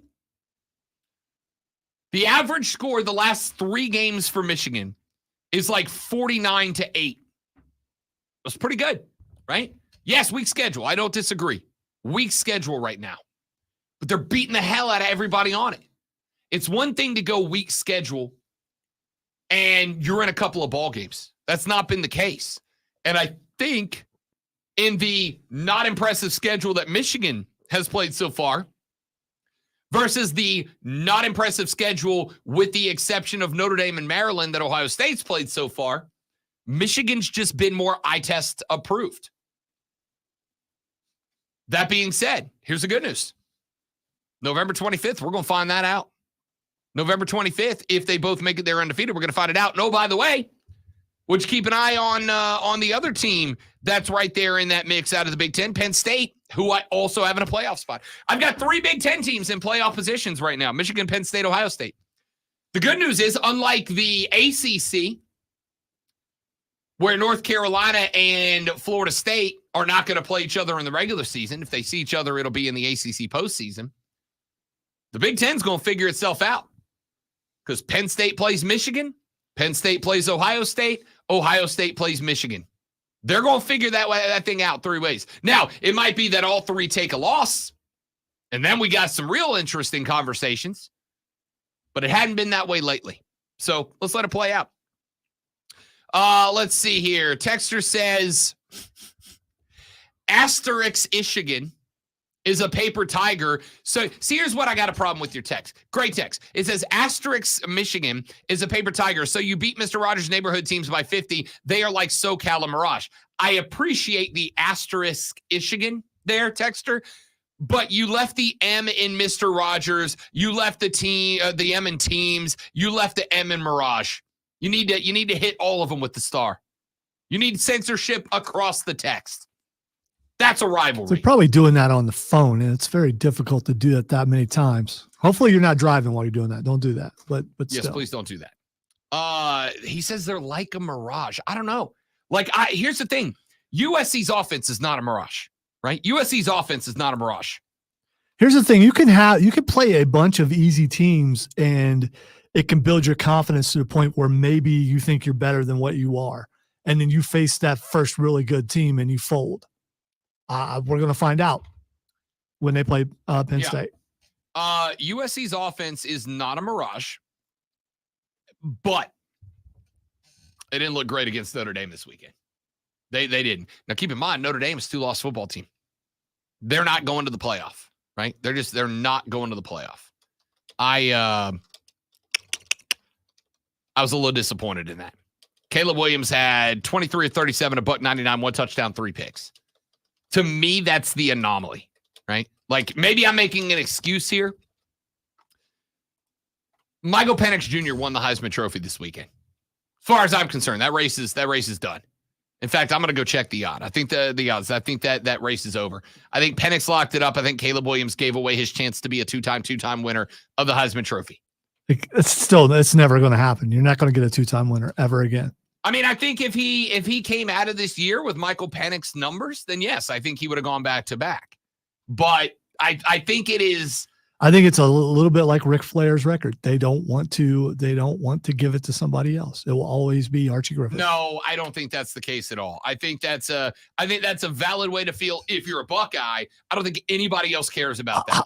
What are you saying that my bias is showing in this? Just a little bit. Maybe I think history might show that there's been some other guys who maybe should have won it twice and did not, which makes you think there's a reason why they're not giving it to anybody else for a second time. I think it is one of those things that if you're going to give it to somebody, if you're going to give them the back-to-back, yes, they've got to have the second one has got to be more impressive than the first. I think there have been some guys that have been very good, and you can make the argument they should have won it in year 2. But I think if you're going to go back-to-back, year 2 has to be more impressive than year 1. And I think Michael Penix is having a more impressive year. I was going to say, and how impressive did year 1 have to be for you to win the Heisman Trophy? Very. Right. Very. I think year 2 has to be incredible. And I think Caleb Williams could have done it, but I think that defense is so ungodly bad that he can't carry the weight of the team by himself. Michael Penix Jr., on the other hand, entered this week at plus 400. He's at like plus 200 right now, and it kind of feels like free money. Unless he gets hurt or something bad. But I don't see that. Texter. Oh, yeah. No, thanks for the correction. Texter said Notre Dame beat Duke the next week. That is correct. They did beat Duke the next week. And then they lost to Louisville. So that's fair. Maybe I'm being a little over the top for Ohio State. But I still think I've got them third between the three Big Ten teams. Maybe I'm being a little gracious to Ohio State. Really? Okay. All right. I think you're being more gracious to Michigan, but, I am being very gracious to Michigan, but I think Michigan right now has earned that graciousness from me. Ohio State's ahead of schedule as far as new quarterback, all that kind of stuff. They shouldn't be in the position where they are, but they are. They're undefeated. So, we'll see what happens when they also face really good. And I think Notre Dame was the best competition they've faced so far. So we'll see what they do. Unquestionably. Yeah. Unquestionably. The worst thing for Ohio State is Notre Dame losing to Louisville. Because that's a big blemish. I think you go undefeated. It doesn't matter. I don't think it does either. No, I don't care I don't care what, unless you're Air Force. If you go undefeated, you should be dancing without a doubt. But with Penn State coming up this weekend, with Michigan waiting for you at the end, I'll say this. Fortunately for the Buckeyes, I think you have of the three Big Ten teams, the schedule is best set up for you because you get Penn State and then you catch a 5-week break before you play Michigan. Whereas Michigan's not only got Penn State and Ohio State 2 weeks later, but they got that Maryland game thrown in the middle. After what you saw out of Maryland early against Ohio State, tell me Michigan-Maryland couldn't feel like a trap game coming off Penn State with Ohio State the next weekend after that. Tell me Maryland-Michigan doesn't kind of feel trappy right now. It definitely does. And here's the other thing. I think Ohio State and Michigan will do the same thing. They're going to think, it's just Maryland. And that could be a mistake. Yeah. I think fortunately for Ohio State, coming off the Notre Dame win, you were probably still hung up on that a little bit because it was a tough game, but you had Purdue on the other side of it. You could kind of dial in on Talia Tungavailoa, the most accurate college football quarterback ever, according to Tyreek Hill. Michigan can't at all afford to look ahead to Ohio State unless Maryland just falls off the map. But that team's 5-2 now? And one of those L's is to Ohio State. I know we're kind of getting ahead of ourselves looking ahead to November 18th matchups. Well, the fact that we're already halfway through the season and it seems like it just started, I don't know how ahead it really is because it'll be here before you know it. That's fair. I don't know, man. Like those three teams all sitting around each other in the Big Ten. I've got three Big Ten teams in playoff spots right now. And then Washington in the middle. And by the way, call me what you want. Maybe I'm romanticizing the Huskies. They look good Saturday, beating Oregon. They look consistent. They look good. Defensively, they made a couple of big stands. Like I said, I think any one of those, 3 fourth down conversion attempts from Oregon, I think if any one of those, I think it was 3, goes the other way, I think Oregon wins the game. But they didn't go the other way. Washington's defense put the brakes down and got it done. I think this Washington team to me looks scary good now. It looks like a team that is playoff caliber. They have got a ranked win over Oregon. They smoked Michigan State. They smoked Boise. They smoked Cal. Now, what's going to be interesting for Washington is they've got Arizona State they should win. They're at Stanford they should win. And then it's number 18 USC, number 14 Utah, number 12 Oregon State, and then the Apple Cup at the end against Washington State. They might have the most brutal 4-game stretch to end the season of anybody. Michigan's up there and Penn State are in there. But this end of the season for Washington, if they come out of this thing as maybe even a 1-loss team, I think they're still a playoff contender if they win the Pac-12. All right, so just some thoughts skipping around college football after the weekend. When we come back in the 8 o'clock hour, we got a few more things we need to get to, including a weekend of upsets and almost was upsets across the National Football League. We're going to break that down. ALCS game 1 in the books. The Rangers out to a 2-0 lead. NLCS begins tonight. We'll talk a little baseball. But before we do any of that, ladies and gentlemen, you need to know the biggest stories in the sports news world. And guess what? Lonzo's got them for you right now on this Rob Brown Show Sports Flash. I want to start out by saying Hecker headbutt, just because the Hecker headbutt was amazing. The Carolina Panthers jumped out to an early lead over the Miami Dolphins, but eventually fell 42-21. The offense finally showed signs of life as Bryce Young went 23-38 for 217 yards and a TD. Chuba Hubbard had 19 carries for 88 yards and a TD. Adam Thielen had 11 receptions for 115 yards and a TD. The Panthers are 0-6 with C.J. Stroud and the Texans on the horizon. Game 1 of the ALCS is in the books. Jordan Montgomery threw 6+ innings with no earned runs, and the Rangers knocked off the Astros 2-0. Make sure you tune in tonight at 7:30 for Monday Night Football as the Cowboys take on the Chargers right here on your home for the NFL, The Fan, Upstate.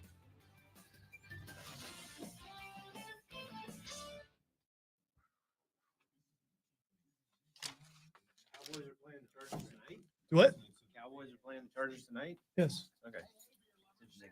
Because the TV is showing Cowboys Chargers highlights. I'm guessing those are from previous.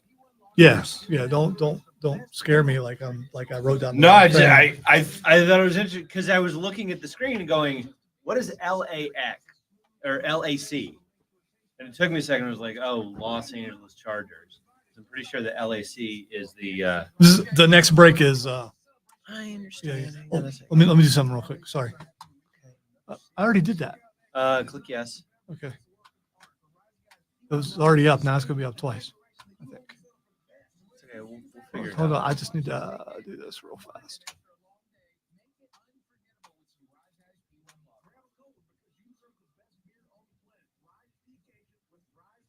Come on. There it is. It's probably already there, and I just didn't see it. We're talking PJ Walker.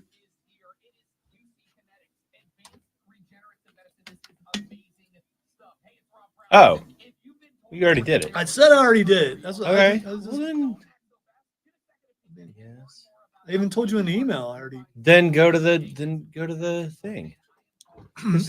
It's been forever since I've used this, so I couldn't remember how to do it. Copy that to there, and then was there a username and password in the There was. The thing should still be up in the Word media document. FTP access? Copy. Media FTP access. Don't say that out loud. Man, It's FTP access. yeah. I mean, just as a rule.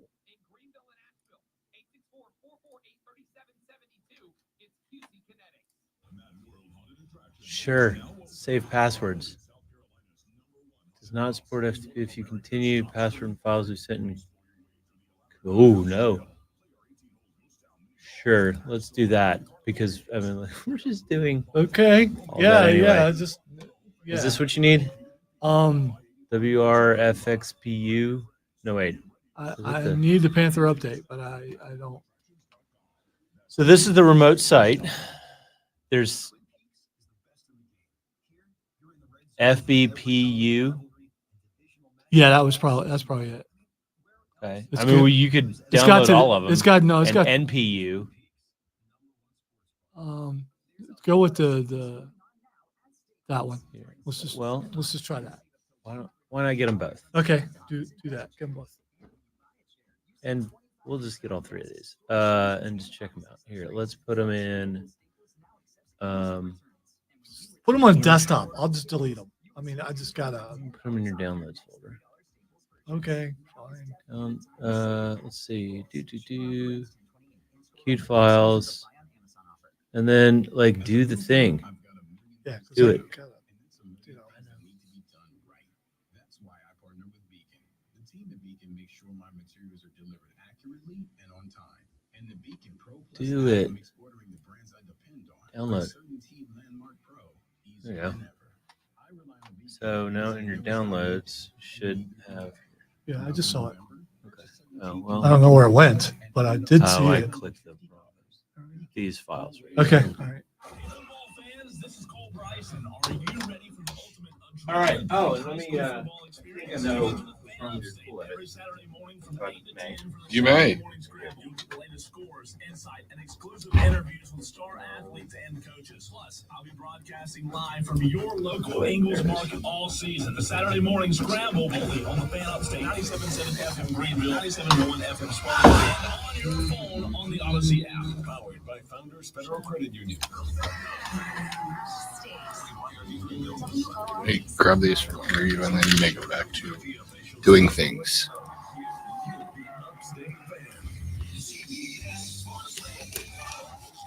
Yep, I tried that too. Okay. Check this out. Your unofficial Rob Brown lockdown. Yeah. Unfiltered sports talk. Manufactured locally for the Carolinas. This is the Rob Brown Show. Only on the Fan Upstate. The third of 4 spectacular hours starts now, ladies and gentlemen. This is the Rob Brown Show. Happy Monday morning to all of you. Welcome in. Tremendous, as always, to have you. I am Rob Brown, the great Malonzo, on the other side of the metaphorical glass this AM, in charge of the radio broadcast. And if you don't like it, he might Johnny Hecker you. He might. I got to tell you, old boy that took the headbutt probably deserves an Emmy for it. But at the same time, I'm not mad about having a punter willing to throw hands, willing to hand out some smoke when necessary. Not since Pat McAfee have we seen a kicker want to go like that. Dude just laid the headbutt in. That was spectacular. I loved it. He did call out afterwards. He's like, yeah, I think maybe he might have overacted the result a little bit. But he got the 15. Either way, what's it mean when you got to go back to the locker room and go, you let the punter give you that smoke. You let the punter put a face mask to yours. Incredible moment in Panther history. And one of the few shining moments of the season for Carolina, ladies and gentlemen. Of course, the Cats end up falling to the Miami Dolphins. They were, the cover was right there, boys. The cover was right there. 21-42 Miami. But I don't think that was the story of the NFL week. Obviously, it wasn't the story of the NFL week. The story of the NFL week, my friends, is that, well, there are no remaining undefeated teams in the NFL because the San Francisco 49ers had a shot at the end against the Cleveland Browns, but they pushed the game-winning walk-off field goal wide right. The Browns go to 3-2. The Niners go to 5-1 with a road loss. Brock Purdy. Nope, he doesn't get it today. Brock Purdy, 12 of 27 for $125, a touch and a pick. Here's the problem that the Niners ran into. It turns out if you don't have McCaffrey and you don't have Debo, it gets real hard to win football games. One guy can't win alone, but the lack of a guy can lose. And McCaffrey and Debo are both those dudes. Debo ended the game, no catches. He ended the game with 2 carries for 11 yards. McCaffrey had to leave. Then he came back. Then he had to leave again. 11 carries for 43 yards, average just under 4, which should be good enough to win the ball game, but not with only 11 carries. And they couldn't fall back on Jordan Mason like they did last week. 5 carries, 27 yards, and a touch. Guy's a hard runner. I enjoyed that. But San Francisco falls 17-19 to the Cleveland Browns. And then the Eagles fell because who the hell needs Aaron Rodgers when you've got Zach Wilson, right? Well, Zach Wilson needs Aaron Rodgers. Aaron Rodgers showed up, and then suddenly Zach Wilson's playing better. So Sans boot by the day. Yeah. Out there throwing passes. So just Aaron being there, as a guiding hand, I think has helped to calm him down enough for him to win a game. 19 of 33, $186, no touches. More importantly, no picks. And here's the crazy part. The Jets ended with like 220 yards offense, 230 yards offense, something like that. $155 through the air, 89 on the ground. Breece Hall had 12 carries for 39 yards and a touch. Xavier Gibson had 1 for 18. Wilson had 4 for 15. Cook 3 for 12. Carter 1 for 5. 89 rushing yards and 1 rushing touchdown. No passing touchdowns on 19 of 33 for $155. What are you going to do? What are you going to do? You picked off Jalen Hurts 3 times. That's what you do. 3 possessions you added to your tally by picking off Jalen Hurts, who went 28 of 45 for 280, 1 touch, 3 interceptions. I got to tell you, I kind of feel like the mask came off a little bit this weekend in the NFL. I kind of feel like the mask came off a little bit of some of the better, I'm air quoting this, the better teams in the NFL. It looks more like this is wide open. Now, part of that obviously is because of Christian McCaffrey and Debo going down for San Francisco, and you've got to assume both of those, well, fingers crossed, both of those guys end up coming back if you're a San Francisco fan.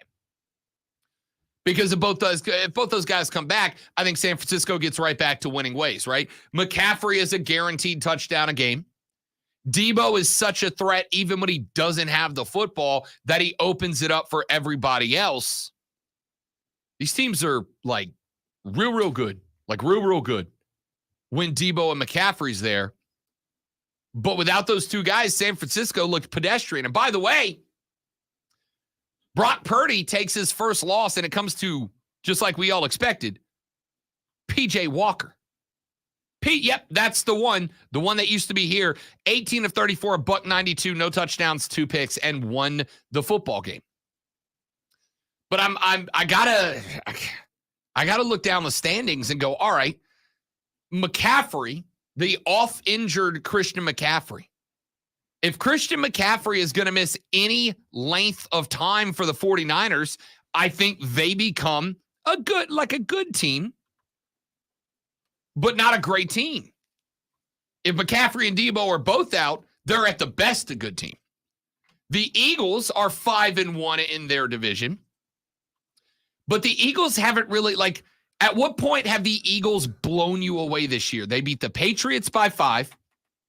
They beat the Vikings by 6. They beat the Buccaneers 25-11, maybe the most impressive game of the year. They beat the Commanders by 3. They beat the Rams by 9. They beat the Jets, they lost to the Jets by 6. The Eagles are a good team because good teams gut out wins. So the Eagles are the Chiefs. They kind of feel that way, except for, like, neither one of these teams, well, I guess they do look like the Chiefs in the regard that they both keep winning close games, but, like, do you have the confidence that when the playoffs roll around that these teams are going to be able to do it? Because right now it doesn't look like it. Yeah, but before this week, the confidence was San Francisco is going to run away with us. There's no chance any team can compare because they were the best looking team. You lose a couple players and all of a sudden they're no longer the best looking team. So San Francisco without Debo and without CMC, not the same team. So Lonzo had to run out of the room for a second because everything's breaking and he's the only guy that can fix us, save us. No, we're good Jeff now. Goldblum. We're good. But no, I said that. I said without McCaffrey, the Niners are still good. Without Debo, the Niners are still good. Without both of them, they're a middle of the road SEC or middle of the road NFC team. If those guys are out for any length of time, they may not win their division. And with McCaffrey, like we've seen it, McCaffrey's injuries stack. Once he gets hurt, more injuries start coming down the pipe. And I hope that's not the case because I'm going to tell you right now, Christian McCaffrey is the best thing going in the NFL right now. Like through the injury, as far as I'm concerned, Christian McCaffrey should have been the NFL MVP. I am hoping the fact that he got hurt went in the tent, came back out, re-entered the game, and then had to leave again. I'm really hoping it's just like a bruise. Like it's a bad bruise he couldn't get over, and it's not going to turn out to be something that's going to cause him to miss 3 or 4 or 5 games, because I think Christian McCaffrey was absolutely having an NFL MVP season. Like he felt like a guy that could break the run of quarterbacks winning that award. But McCaffrey's injuries stack. And so if he is dinged up, I think, I'm not a doctor or a football coach. I just play one on the radio. But I think McCaffrey's the kind of player that once he gets injured, he changes his play style around that injury, right? Like if the right knee's a little bum, he starts to add emphasis to the left knee, and then that wears on that more. If his back's hurt, he starts to run to try to avoid contact to the back, and it changes the way guys are hitting him and he's falling. Well, that's the same sort of thing we all do. If you one 100%. little injury, you try to, and it hurts something else. But in his case, the way he plays football, he's going to be extreme no matter how he does it, and he's going to get hurt, unfortunately. I agree. And so I think he was having an MVP season. I'm not saying he's not going to be having an MVP season moving forward. I am saying if this injury extends to be for a length of time, I think the 49ers are coming back to the pack, and all of a sudden the NFC race feels wide open again, right? Because I don't have extreme confidence in the Eagles. Ironically enough, Miles Sanders, who does not look like the best running back in Charlotte right now, maybe he was the key to Philly, right? Which goes hand in hand with the fact that I've said and I believe. I'm at the point now where I believe, I've talked myself into the belief that Frank Reich is going to run Frank Reich's playbook regardless of the personnel he's got out there, right? Like I've said, I don't think that Reich's playbook, this is why I got excited about the simplification of the playbook for Bryce Young, because I thought you're going to take out all the stuff that isn't the best fit for the guys that you have available in this offense. That's what I was hoping was going to happen. And I don't know if that's, well, I mean, it felt like that's what happened in the first half of that game. Second half, it felt like they reverted back to the old playbook. But we've already talked about that. We can come back to it if you want to. But I look at Philly and what Philly's doing, or should I say not doing right now. And I'm like, I don't know. Maybe Miles Sanders was the key. Maybe Miles Sanders was the key. Maybe Nick Sirianni was running a playbook that worked best for Miles Sanders and utilized Miles Sanders as the key that unlocked the whole thing. Now they don't have the guy. Like the offense is just kind of down. The threat doesn't really feel as real as it did last year, right? DeAndre Swift, through this point in the season, has 452 yards. It's like, what, 80-something yards a game at this point? It's good. I was going to say, that's not bad. It's fine. It's fine, but he's not the home run threat. Because he's not the home run threat, I feel like guys are able to just kind of lean on making life harder for Jalen Hurts right now. And when they're leaning on making life harder for Jalen Hurts, he throws 3 picks against the Jets and loses the game. So if McCaffrey and Debo are out for any length of time, San Francisco's coming back to the pack. Philadelphia does not inspire confidence like they did last year. So look at the rest of the NFC. Who's the best team that aren't those two? Ladies and gentlemen, the Detroit Lions are 5-1. The Detroit Lions, Lonzo and I coming up in the next segment are going to play a little game that I'm real intrigued by. He asked me this question as we were going on the air. He said, if I forced you to, he phrased it as, could you rank the 4 quarterbacks in the NFC South? And I said 72 hours ago, it would have been Baker Mayfield number 1, right? 72 hours ago, I'd have had to say Baker was number 1. 19 of 37, 206, no touchdowns, 1 interception. The Buccaneers were able to rush for a combined and total 46 yards in that game against Detroit. They threw for 206. Is Baker the best quarterback in the NFC South after that game? I don't know. We're going to talk about that coming up here in a minute. But the Buccaneers are now 3-2. The Saints and Falcons are both 3-3. The Lions are 5-1. There is not another team in that division with a 500 record, forget a winning record. The NFC East, the Eagles are 5-1. Yes, they just took their worst loss. Their only loss, but also their worst loss against the Jets. After them, the Cowboys are 3-2. Great defense. The offense is a Model A in a world full of Ferraris. The Commanders are 3-3. In the NFC West, the Seahawks are 3-2, but the Seahawks just lost the game to the Bengals 17-13. That put the Bengals back to 500. Geno looked okay, minus the 2 picks.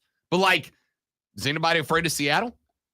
The Rams are a surprising 3-3, but they're 3-3. I got to tell you, I'm waking up today, Lonzo, unless McCaffrey and Debo are only going to be down for a couple of weeks. Like, if these are long-term injuries for those two cats, the Detroit Lions are going to the Super Bowl, dude. Because I don't think it's the Eagles right now. I don't think they have the clutch in them. I don't think it's the 49ers unless Debo and McCaffrey. If Debo and McCaffrey are out, let's say 4 weeks, that team we saw yesterday, that team's losing 4 games if those guys are out 4 weeks. Yeah, I agree without a doubt. Yeah, that's not good for San Francisco. Detroit looks like the most real deal in the NFC right now if those guys are out for any length of time. All right, let's take a break. When we come back here, we're going to play Lonzo's little game. This is like the Saw movie. It's going to be gruesome. It's going to be hard to get through, and you'll all be entertained at the end. When we come back, Lonzo said, can you rank the 4 NFC South quarterbacks? Desmond Ridder yesterday had a chance to win the game, blew it. Derek Carr, I hate to sit down if you're not already, but I don't think Derek Carr is going to the Hall of Fame. Bryce Young's 0-6. And Baker Mayfield probably was the answer, but yesterday against Detroit couldn't get anything going. So we'll try that. We'll try our best when we come back on the Rob Brown Show in the Fan Upstate.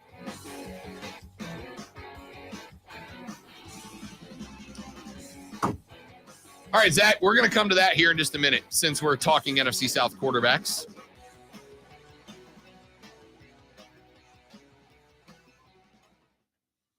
Because I think that's an interesting conversation.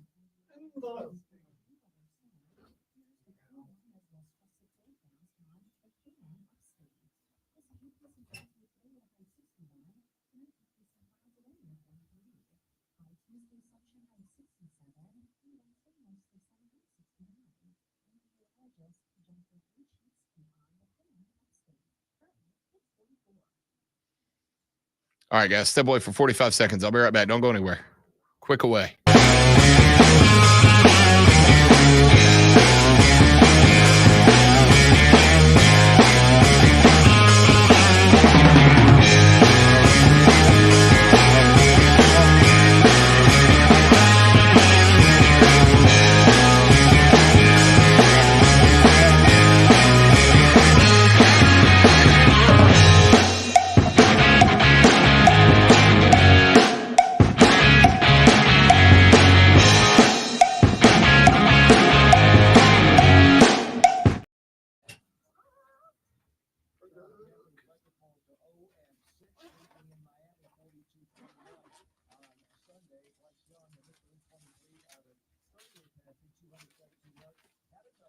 And it leaves the room to get this in because I couldn't get it in over here. But I just said that. I got to go get I left my drink over there.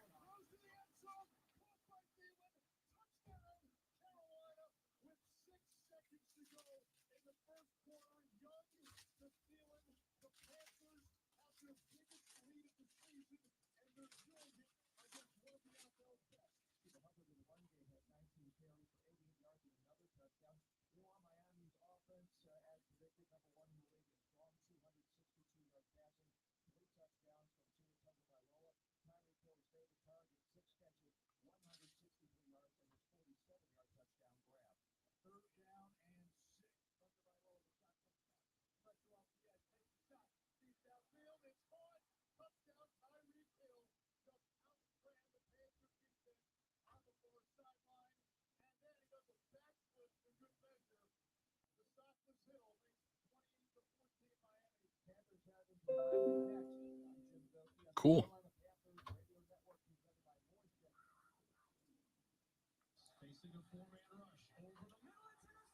It's just in queue. It's about to do it again. I say it's in queue. Okay.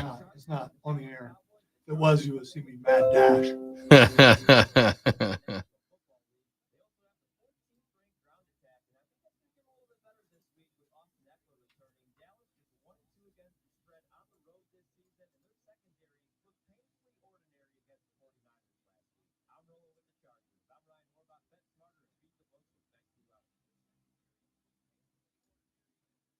For the ones who get it done, the most important part is the one you need now, and the best partner is the one who can deliver.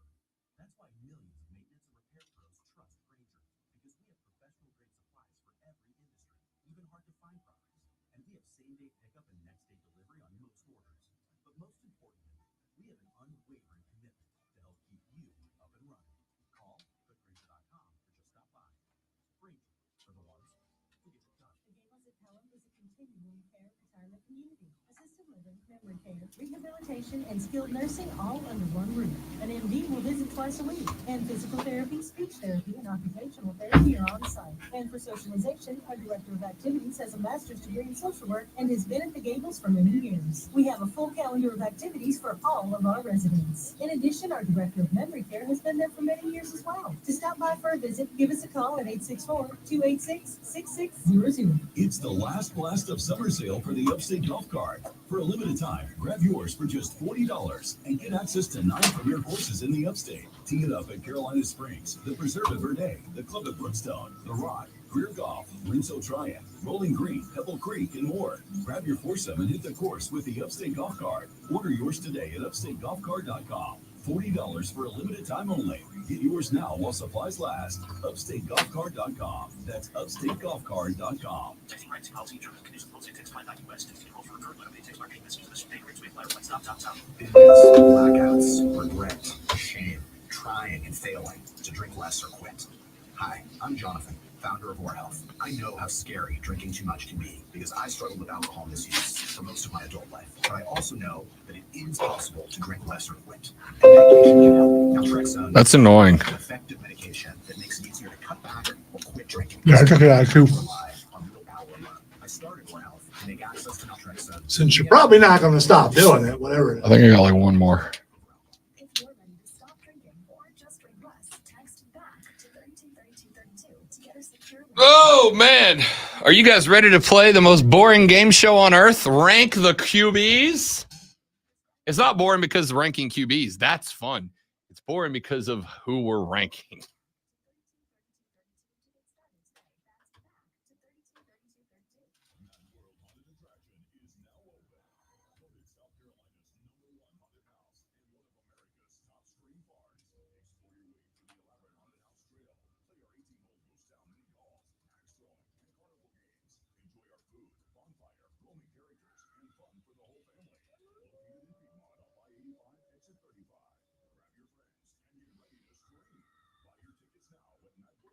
This really is a long break.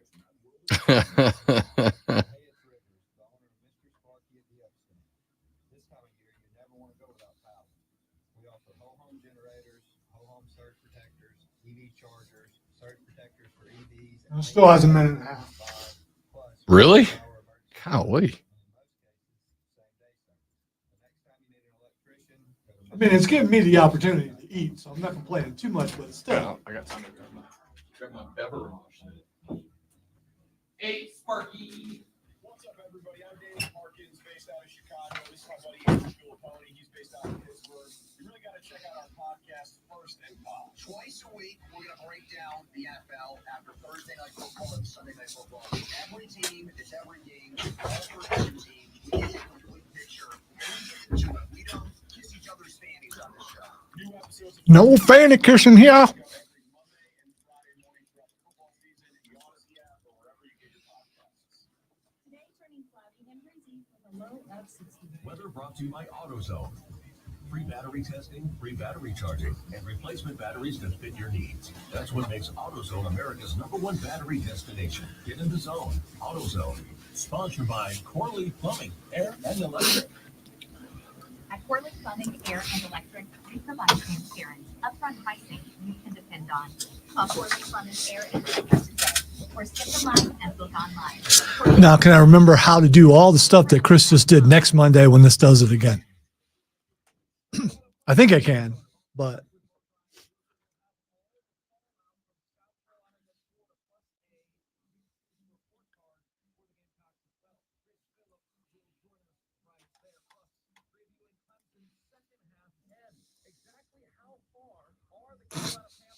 yeah, when we're quiet, you can hear that. It's my fault.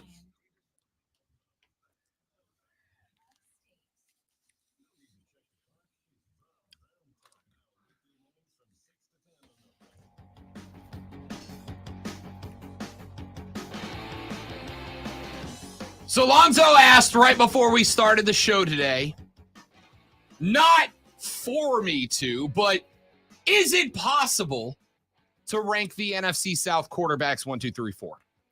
And the answer is yes, but it doesn't mean those rankings are going to be good. How would you rank the 4 quarterbacks in the NFC South? How would you grade them out through the first third of the season? And I think it's a fair, if not very difficult question to ask, but let's give it a shot, shall we? Let's give it a go. We are looking at... I already disagree with your list. And so do I. Because I kind of have an idea where you're going to go with it. We'll see. I would say through the beginning of the season, through the beginning of the season, I would say right now that despite the one game, I'd say Baker Mayfield's got to be number 1, right? I agree with you there. Okay. I think Baker's got to be number 1. I think it has been a bit of a resurgence, but here's where the rankings get fun. How much stock do we put into the rankings in regards to the personnel surrounding these quarterbacks, right? Because Baker Mayfield also has, I think, the best pass catching unit of any of the NFC South quarterbacks. I think Baker Mayfield has been saddled with a good set of wide receivers, a couple of injuries here and there, but a good set of wide receivers. I think on the flip side, Bryce Young has been saddled with a I'd be kind to say average group of pass receivers. Here we go.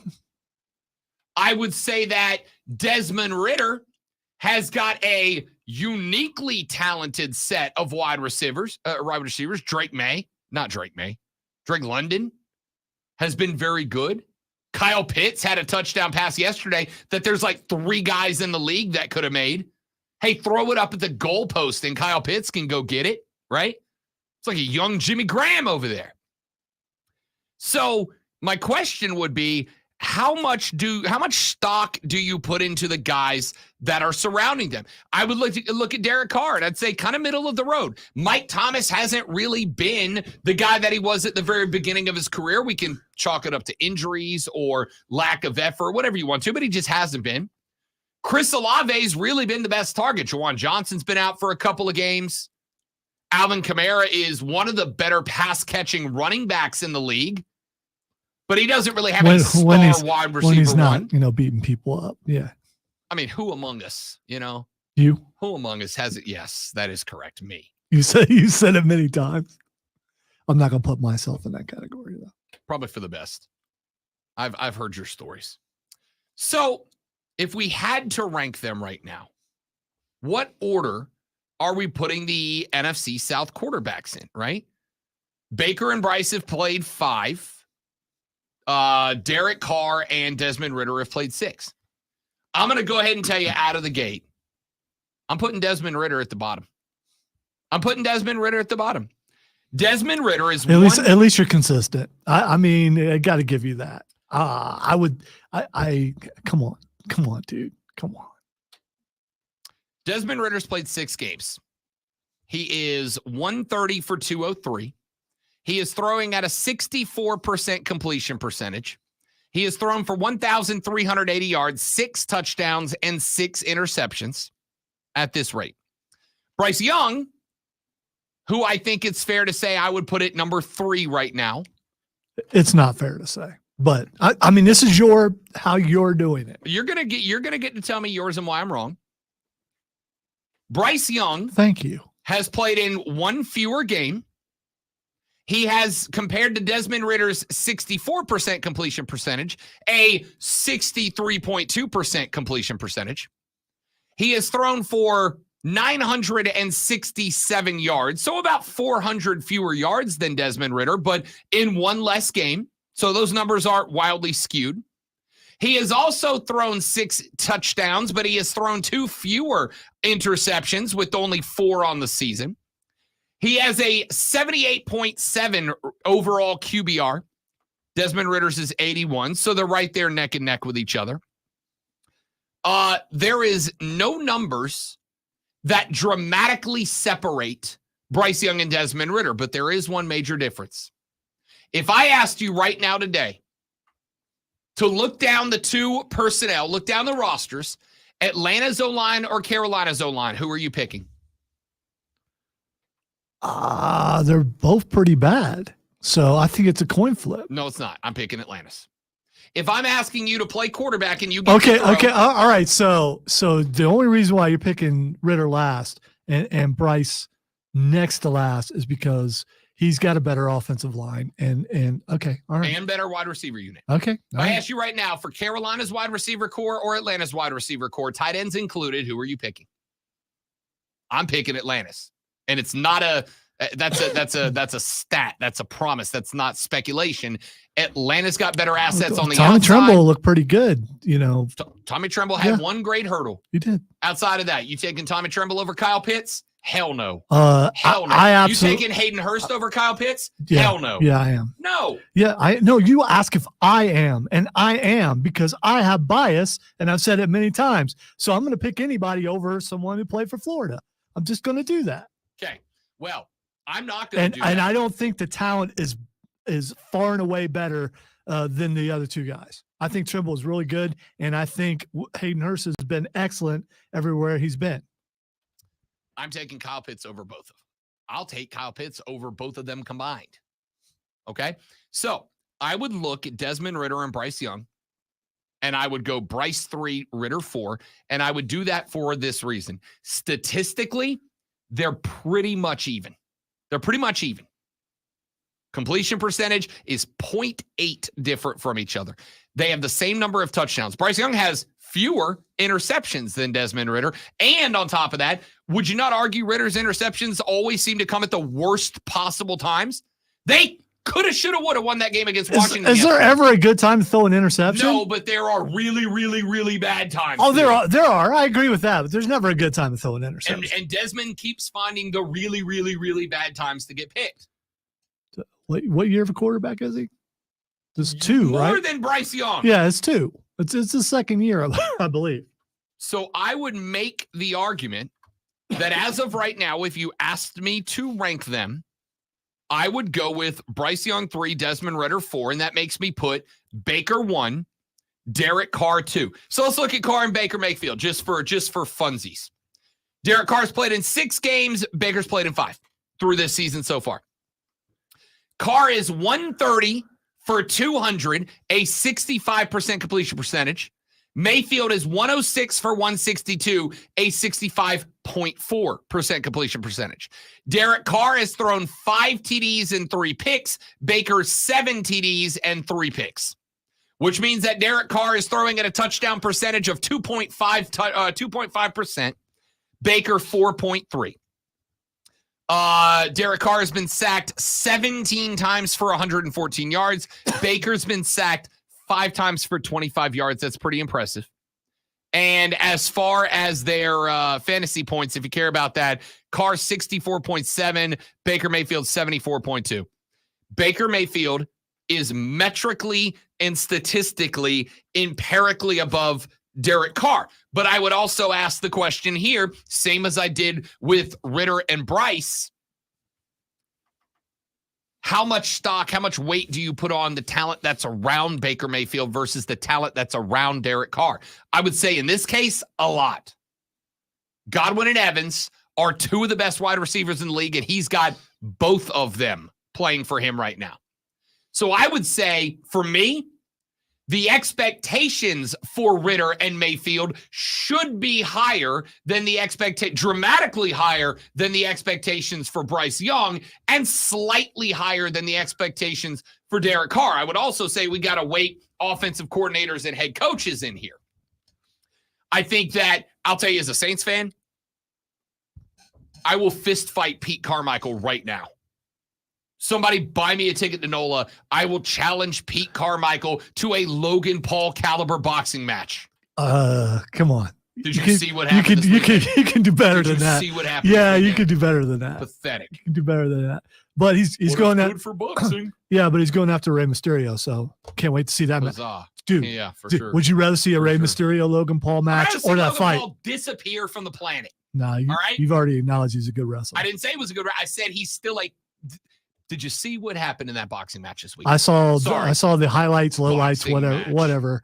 No, I did not pay for it because, I mean, come on. Yes, correct response.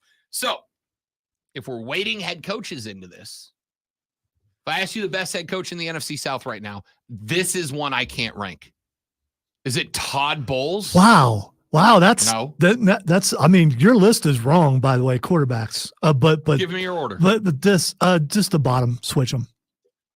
So you're going Baker, Derek Carr, Desmond Ritter, Bryce Young. Yeah, I am.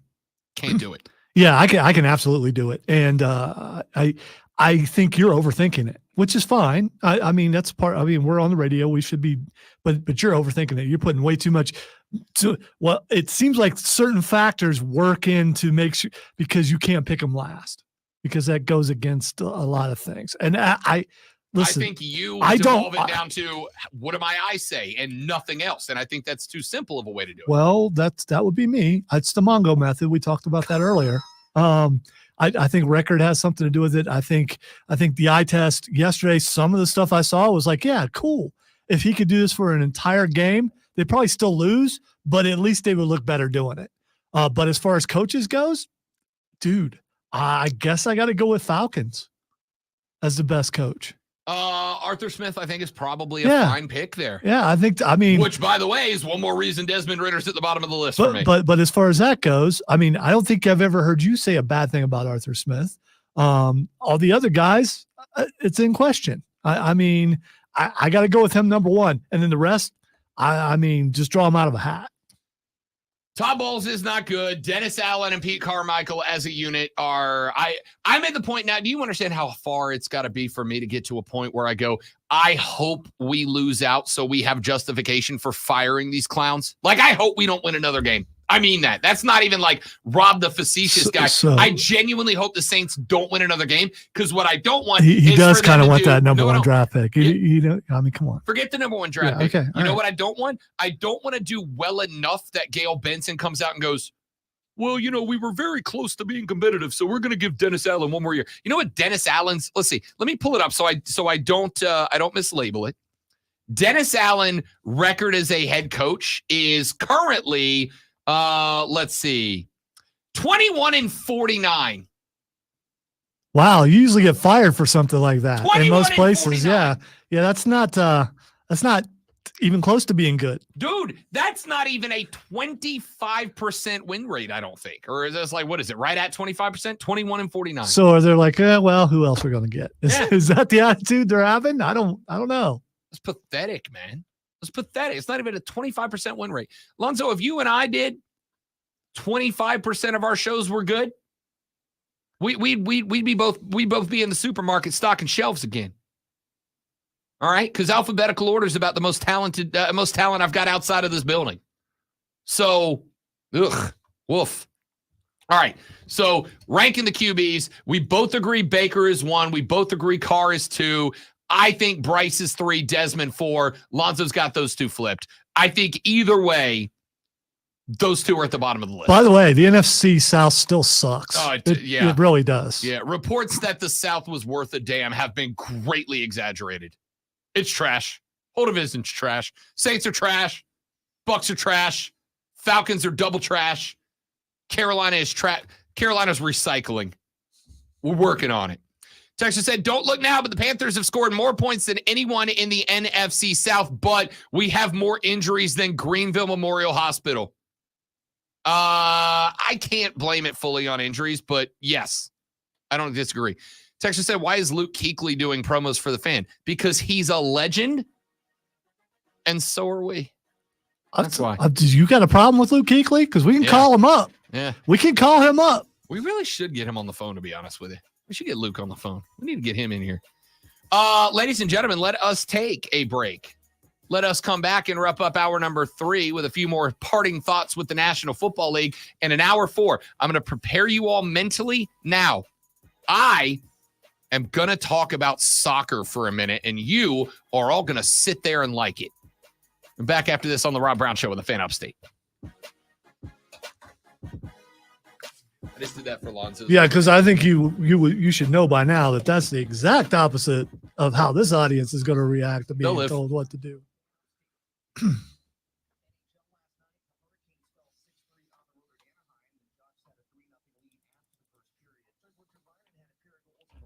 Who? Teravainen. Yeah, Carolina Hurricane legend. Yeah, but the tetra. I couldn't tell if it was stumble or if it was said right. Now so this I is want one of those to- where, did you hear he said that wrong? No, I didn't. Because I wouldn't have known if he did. Because I don't know. Now I'm going to start writing Carolina Hurricane stories into the update so Alonzo has to say hockey names. Yeah, I'll just rewrite it because you've You still got to say hockey names. By the way, no, I don't. Because you Number 13 for the Hurricanes. No. You threw in some hockey names last week, and I just cut that whole part out. That's weak, Lonzo. No, that's weak. it's actually playing to my strengths. No, it's not. And not to my weaknesses. It's playing to the So you want me to sound? I get No, how I want you to learn Teravainen's name. We gotta Teravainen. talk No, I Hurricane can hockey. say Teravainen. It's the first name. I have no idea what he said. Teravainen is not that hard to say. See, Chris gets it. But the first word. What's his first name? You don't even know what his first name. Tieva. Tieva. Okay. He said it very fast, and I didn't hear what the first name was. That's all. I can say Tieva, Teravainen, Tieva Teravainen. See, I could see it. It doesn't mean that if I look at it on paper, I wouldn't go. Wait, let me make sure I got the right Teravainen. Oh, look brother. at you. Look at Yeah, just, Tievo Teravainen. Yeah, I'd have to take your word. for it. Tievo or Tieva? Tievo. Well, Tievo with the O on the end. Is there an E? No, there's just an O. It's a long O, all right? Was that like Forrest Gump pronouncing Tebow? I mean, just Greenbow, Alabama. tell you, Bo. How'd the Panthers thing go? Did you find the right audio? Yeah, Okay. but because I don't have my license done in there, I had to run in there, and but I got it in time. I mean, Also, I was going to send you an email. I still can. Yes. Morning, P digits. They upgraded Adobe last week, and now my metadata won't work. It won't transfer. Todd had the same problem, and you weren't here, so That's a new one for me. yeah. So I mean, so it's an extra step having to go back into Audio Yeah. Finder and redo everything. Mine, it's up. I mean, We'll come back to that, James. I'll answer. I may need to look into that. There may have been enough of an update to Adobe Audition rather that. oh, it was a major update because I think it even says 2024 on it, if I recall. Fair enough. Yeah. It may have broken the plugin. Like Wide Orbit may need to rewrite the plugin. Okay. Which, if they're going to do that, I have some suggestions. All right. Well, or it could be something simple that Todd and I don't know how to do. And I asked Stoneman, and he If doesn't it's- use it if that it's way. the So result, yeah. too So many people don't. yeah. If it's the result of an update to Audition, then Yeah, it that's is. my guess. Because Audition when I go on my laptop is always like I know exactly what it was. It just It's just nothing. not there. Nothing. Oh! Yeah. Wow, that No, was I know. aggressive. Yeah. It was it was I can be as that was loud light as bulb. you, Rob. It was I light just- bulb. I just Yeah, but decide he's not not to. supposed to do That's that. fair. So I'm really not. light bulb. Um, Forgot to eat the rest. I of the bet I know exactly what that is because when there are significant updates,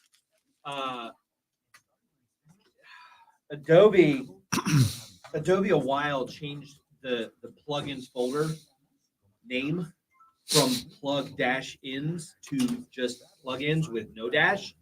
And for whatever reason, it doesn't move those wide orbit files into the correct. By the way, James Sullivan has a ring to it. I'm just saying, James. In fact, I bet I can fix that on your computer right now. Yeah, like I said, it's up. Andrew fixed it where it wouldn't go to sleep because it kept doing that on me. So it's up. What do you think? Drop Keegan and go to James Sullivan? James Sullivan sounds like a lawyer. It does. Or doctor. James Sullivan. Dr. James Sullivan, MD. Yes. Keegan is an awesome name. Don't ever change. Come on, man. Be Keegan.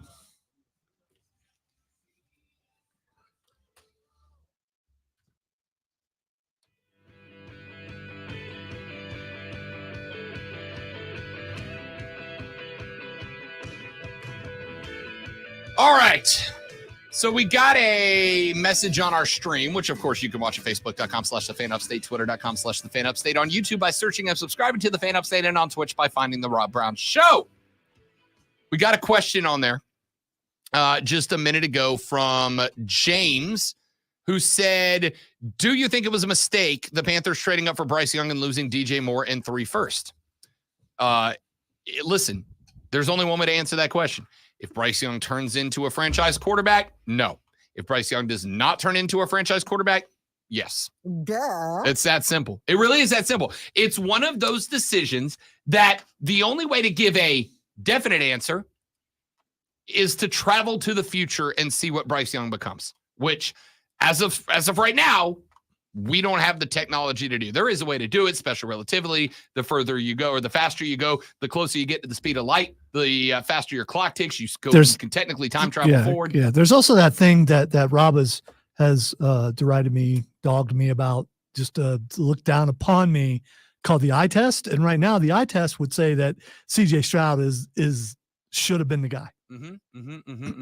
CJ Stroud won that game yesterday because the Saints blew it. It's when it's your team lost, and Did you watch the game? the other team didn't win. you watch the No, game? I was watching the Panthers, unfortunately. I did, and I can tell you that I knew you CJ did. Stroud threw his first interception of the season. It was taken back and immediately fumbled and given back. On the INT return, we fumbled the ball and gave it back. Does that count as an interception? Yes, it does. Still Okay, goes down so as it's an an interception and a fumble. Followed by a fumble. Okay, Correct. all right, And a fumble recovery. All right. Listen, I have told you 1,000,000 times, and I'll tell you 1,000,001. If you have decided to come to a conclusion after 6 games, that's on you. That's not, to me, that's not how it works, right? There are some guys who come out hot. There are some guys who don't. I pointed out, statistically speaking, Bryce Young is having a year that I deem equivalent to Peyton Manning's first year. And remember, when Peyton Manning Which came in the also was horrible. correct. I agree. It was a horrible first year. And then Peyton Manning, did Peyton Manning win football games by being incredibly athletic? Anybody who ever saw him scramble, no, the answer is not athleticism. Yeah, That's not how Peyton beat you. his scrambling was like Rob trying to say athletic. Correct. It was awful. It was not Stumbling good. everywhere. That is the best way to phrase that. It was pathetic. I'm not disagreeing. I am saying that if you stack up Bryce Young's statistics with the statistics of a Peyton Manning, you actually, here you go. I thought I saved it. I've got him right here. Shall we take a look? Yes, we shall. Yeah, because half the quarterbacks you put in there did really well eventually. The other half were out of the league, if I recall. Okay. Yeah. Let's just do this. I got four. So means you got 50-50 chance of being good. I got 4 names for you right here. All Hall of Famers, by the way. Rookie year for all of them. So you skipped the bad ones. Okay. All right. I'm going with 4 Hall of Famers. No. I can go find your tweet. All right. John Elway, 1983, rookie year, played in 11 games, started 10. He went 123 for 259 for a completion percentage of 47.5, 7 touchdowns, 14 interceptions. Terry Bradshaw, first year, 1970. I'm coming back to the future, so hold tight. But let's go across generations. Terry Bradshaw, 1970, I 13 hear games Going played, Back 8 in starts. Time by Huey Lewis just playing in my head. 83 completions for 218 attempts, a completion percentage of 38.1, 6 touchdowns, 24 interceptions. Troy Aikman, 1989, rookie year, 11 games played, 11 games started. He went 155 for 293, completed 52.9% of his passes for 9 TDs and 18 interceptions. And then there's Peyton Manning. I would say arguably the most similar in terms of rookie height to Bryce Young. 1998, 16 games, 16 started. He went 326 for 575, 56.7% completion percentage, 3,739 yards, 26 INTs, 26 touchdowns, 28 INTs, and a QBR of 71. Now, let's compare them to Bryce, shall we? Let's just do Peyton for funsies because I think he's the most relevant of this discussion.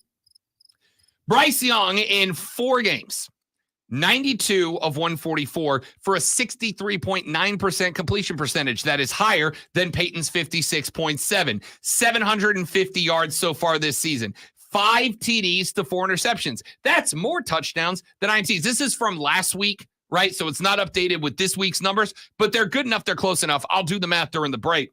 That is more TDs than interceptions, which is untrue about Peyton Manning. He has a QBR of 77, higher than Peyton's 71. The point here is if you want to look at an Anthony Richardson and a CJ Stroud who are built to win games with athleticism, I said this preseason, they are going to have a better rookie year because they can escape into athletic plays, but it is not going to drive a football team to greatness. It's not. They are at close to, if not already at, the roof of their capability because a physical quarterback, unless you're Michael freaking Vick, can only take you so far. And CJ and Anthony are showing. And by the way, Anthony Richardson, who's out 4 weeks. Why? Because he has to escape. He might be out for the rest of the season. If he gets surgery. 4 weeks minimum, maybe out the rest of the year. Why? Because Anthony Richardson's game revolves around his ability to escape the pocket and take off. Do you know what happens to quarterbacks who rely on escaping the pocket and taking off? They get hurt, like Anthony Richardson. CJ Stroud, I don't want it to happen, but I wouldn't be shocked if the same thing happens to him. Though I'll tell you one thing I do like about CJ Stroud. He hung in the pocket against the very good Saints defensive line this weekend. At least he's got that. I don't think Anthony Richardson's got the composure to do that. CJ Stroud at least hangs in the pocket, lets play develop before he's got to start going mad. The difference between those two guys and Bryce is that they are at their ceiling as far as I'm concerned, or getting very close to it. Bryce Young is nowhere near his. Everything Peyton Manning did in the first year of his career, Bryce Young is outperforming with less talent, statistically speaking. All we need is just a little patience. In our nearly 3 years of being together, I've never seen you defend someone who is mid at the most, but below mid as an NFL player so far. And you are just really going in for him. And we get to see the eye test, which I still say is important, coming up this Sunday, because who do the Panthers play? They play Houston, and if CJ Stroud comes in and has a better game than Bryce, then you're gonna just come up with another scientific reason why one is better than I just said it. You cannot look at someone and say this is their ceiling. You can't do that. You can't.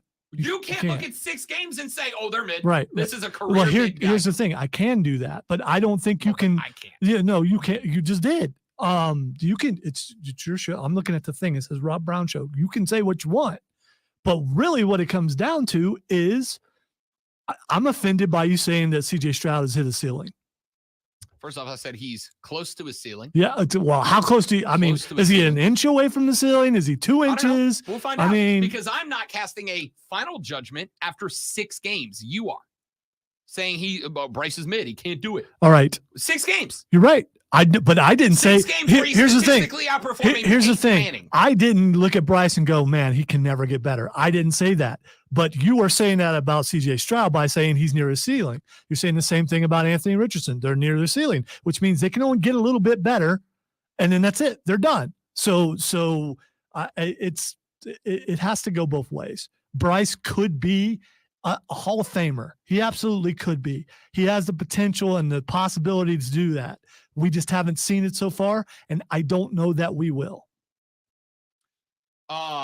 Same thing that you just said about CJ Stroud. I'm not writing this cat off. I am looking at players who play like CJ Stroud. The roof for CJ Stroud has been Roethlisberger. That's the roof for CJ Stroud. Can he get there? Maybe. See, he doesn't have the same kind of build. He doesn't throw the same way. He plays doesn't. the same game. I don't know, he man. plays the same game. Compare and contrast the two. He plays a Roethlisberger game. He's going to hang in the pocket as long as he can. He's going to try to be a passing quarterback. But if anything goes wrong, he's just going to take off. CJ Stroud and Houston have already exceeded expectations that almost everybody had for them. I don't disagree. I'm not saying he's not performing well. He is absolutely performing exceptionally well. But they're 3-3. I would argue they're not going to get a ton better than 500. CJ Stroud is a fine, young, athletic quarterback. But I also think there's not a ton of improvement there. I disagree with Bryce Young. I do not disagree, though, that it is time for us to go to a break. We need to do that right now. Your thoughts are welcome. 71307 is the MadWorldAttractions.com text line. Start your text with FAN, F-A-N, or give us a buzz, 844-326-3663. Lonzo is going to impress all of you with a quick Rob Brown Show Sports Flash, and then we're back for the final hour of the Rob Brown Show on the Fan Upstate. Yeah, impressions is not what I do. I started to go, yep, but I didn't. Spencer Rattler went 23 for 30 for 313 yards, 4 touchdowns, and 1 interception as the South Carolina Gamecocks fell to the Florida Gators 41-39 on Saturday. Mario Anderson had 20 carries for 98 yards, and Xavier Leggett had 5 receptions for 110 yards. Next up for the Gamecocks is Missouri. The final undefeated teams in the NFL both took their first L's this weekend. San Francisco 49ers saw both Deebo Samuel and Christian McCaffrey leave with injuries in their 1917 loss to Cleveland, while the Philadelphia Eagles also lost, but to the Jets. Tune in tonight at 7:30 for Monday Night Football as the Cowboys take on the Chargers right here on your home for the NFL, The Fan, Upstate.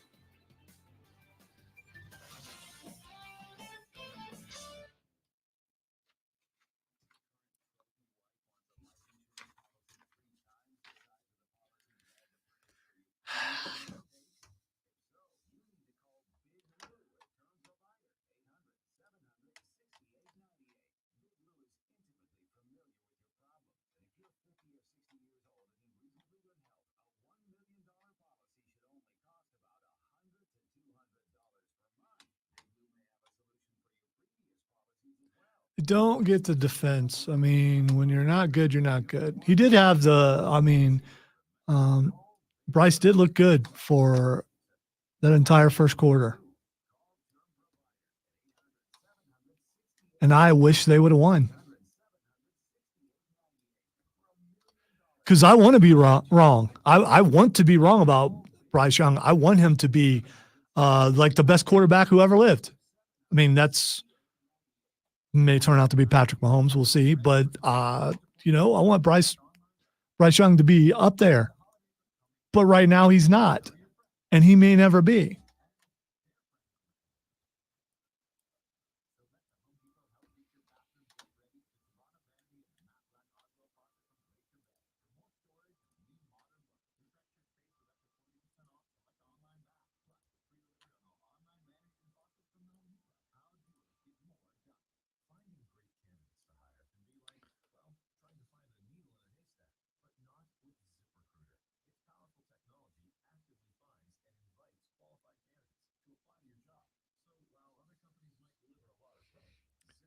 Exactly, Mr. Rice. I don't know if it's actually Bjorn or is it BJ or I don't want to mess it up.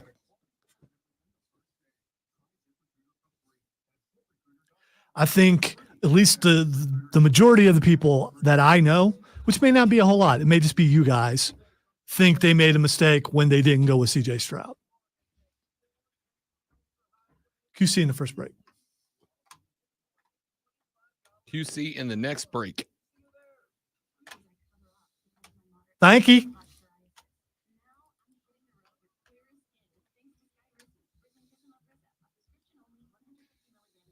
I don't know what the show has turned into. It's just nothing but fighting and disagreement. I We was used to- told I was told we're supposed to drive conflict. We used to get along so well, and We still do, just not on the radio. yeah. Well, no, I think we still do on the radio too. It's just your defense of Bryce Young is puzzling.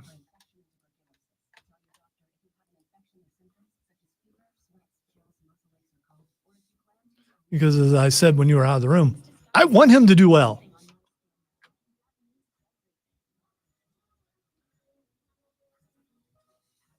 I want him to win every game.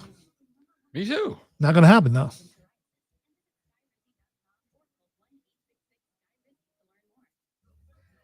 None of that matters, James. He's near a ceiling. Right up there. I mean, if someone jump scares him, he's going to like hit the popcorn right on top of the noggin. They still make popcorn ceilings, especially in a place where you could actually.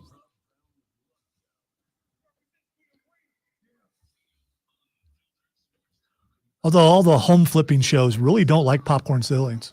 They absolutely hate them. I don't know why that is. I'm not saying I love them, but I don't get why they hate them so much.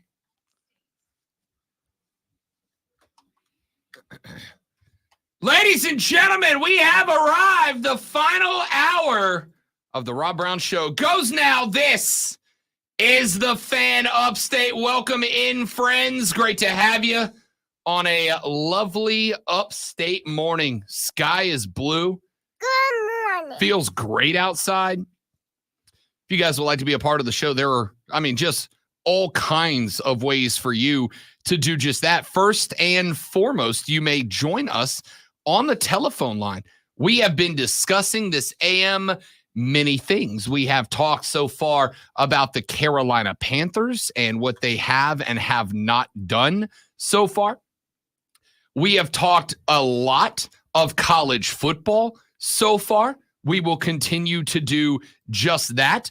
I have asked you guys the question, who of the undefeateds do you feel has the best shot at remaining that way? Like my gut says the Washington Huskies. That team looks complete. That team looks well coached. That team against the Oregon Ducks this weekend looked to me very much next level. There was very little that they did wrong. But I also look at the end of the season for the Huskies and look at the fact that they've got 3 back-to-back ranked games, and then Washington State, the Cougs, who were ranked at the beginning of the season and is also a good team. Georgia, honestly, of the undefeateds, Georgia might have the easiest path to an SEC championship or to a conference championship of anybody. They got nobody left, but they keep finding ways, with the exception of Kentucky, to be in close games with teams that they should not be in, ultimately. The biggest hurdle for Georgia looks like it's going to be Alabama at the end of the year in the SEC championship game. But Alabama keeps making some mistakes here and there. Self issues, problems on the field, sloppy play, right? Brock Bowers, by the way, down for the count. He got injured in that game this weekend. Waiting on a status update on Brock Bowers, who limped off the field against Vanderbilt. Kirby Smart said that it was an ankle sprain and they do not know how severe it is. His x-rays were negative. It initially looked, according to Kirby Smart, like a low ankle sprain. If it turns out to be a high ankle sprain, Brock Bowers could be out 4 to 6 weeks, potentially till the end of the regular season. We don't know. And you still got to wonder what he looks like when he comes back. That could end up being a big deal. There are a lot of issues here for the Georgia Bulldogs. Listen, Georgia's number 1 in the country right now, but I think they're number 1 in the country because they're going for 3 based on what they've done the last couple of years, not what they're doing right now. I don't think anybody's blown away by that. So we'll get into that throughout the course of the week as we get closer to football Saturday. I can't wait for football Saturday. I also love that we've reached the point of the year where we've basically got college and pro football every night of the week. It's so good, man. So good. By the way, real quick heads up. Burns is off this Friday. It is the bye week for the Rebels. They got, oh boy, were they in a fist fight till the end this last Friday night against Dorman. Had them down 14. Tie ball game with a pair of pick six going Dorman's ways. And then the Rebels went up 14. Dorman answered both of them, but then missed a PAT, had to go for 2 in order to tie it up on their second touchdown effort. And the PAT, or the 2-point conversion failed.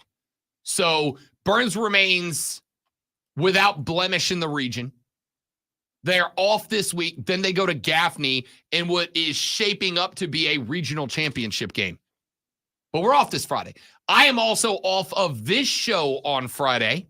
I will be out because Friday, let's make everybody uncomfortable, colonoscopy day. Fellas, listen to me. You know I don't like to get very serious on this radio broadcast very often, but get yours done. All right? Go get it done. Get over it. Suck it up, Buttercup. Go get it done. It is important. It is massively important to make sure you're on top of that. So do you go in there going, hey, I'm Rob Brown. Hey, do you know who I am? I'm Rob Brown. I'm on the radio. Hey, did you know I was on the radio? While you're wearing your gown, knowing where things are going to go. Ordinarily, most places I go, I don't have a problem. I own like 7 different jerseys with my full name across the back. I'm not shy.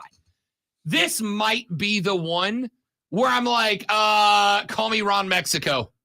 Call me Joey Freshwater. Hey, man, this would be a good time to do the emo grease in the hair. The Jimmy Butler? Yeah, do that. I think you should do that. No, listen, it is. I don't care. It is something that every one of us, every fella out there, get it done. All right? Get it done. Colonoscopy is how they detected my father. He had colon cancer. They found it. It bought him a number of years on his life to be able to jump in and start treating that early. So, do it. Jokes aside, it is very serious. Do it. Take care of it. By the way, that should not make me laugh the way it's making me.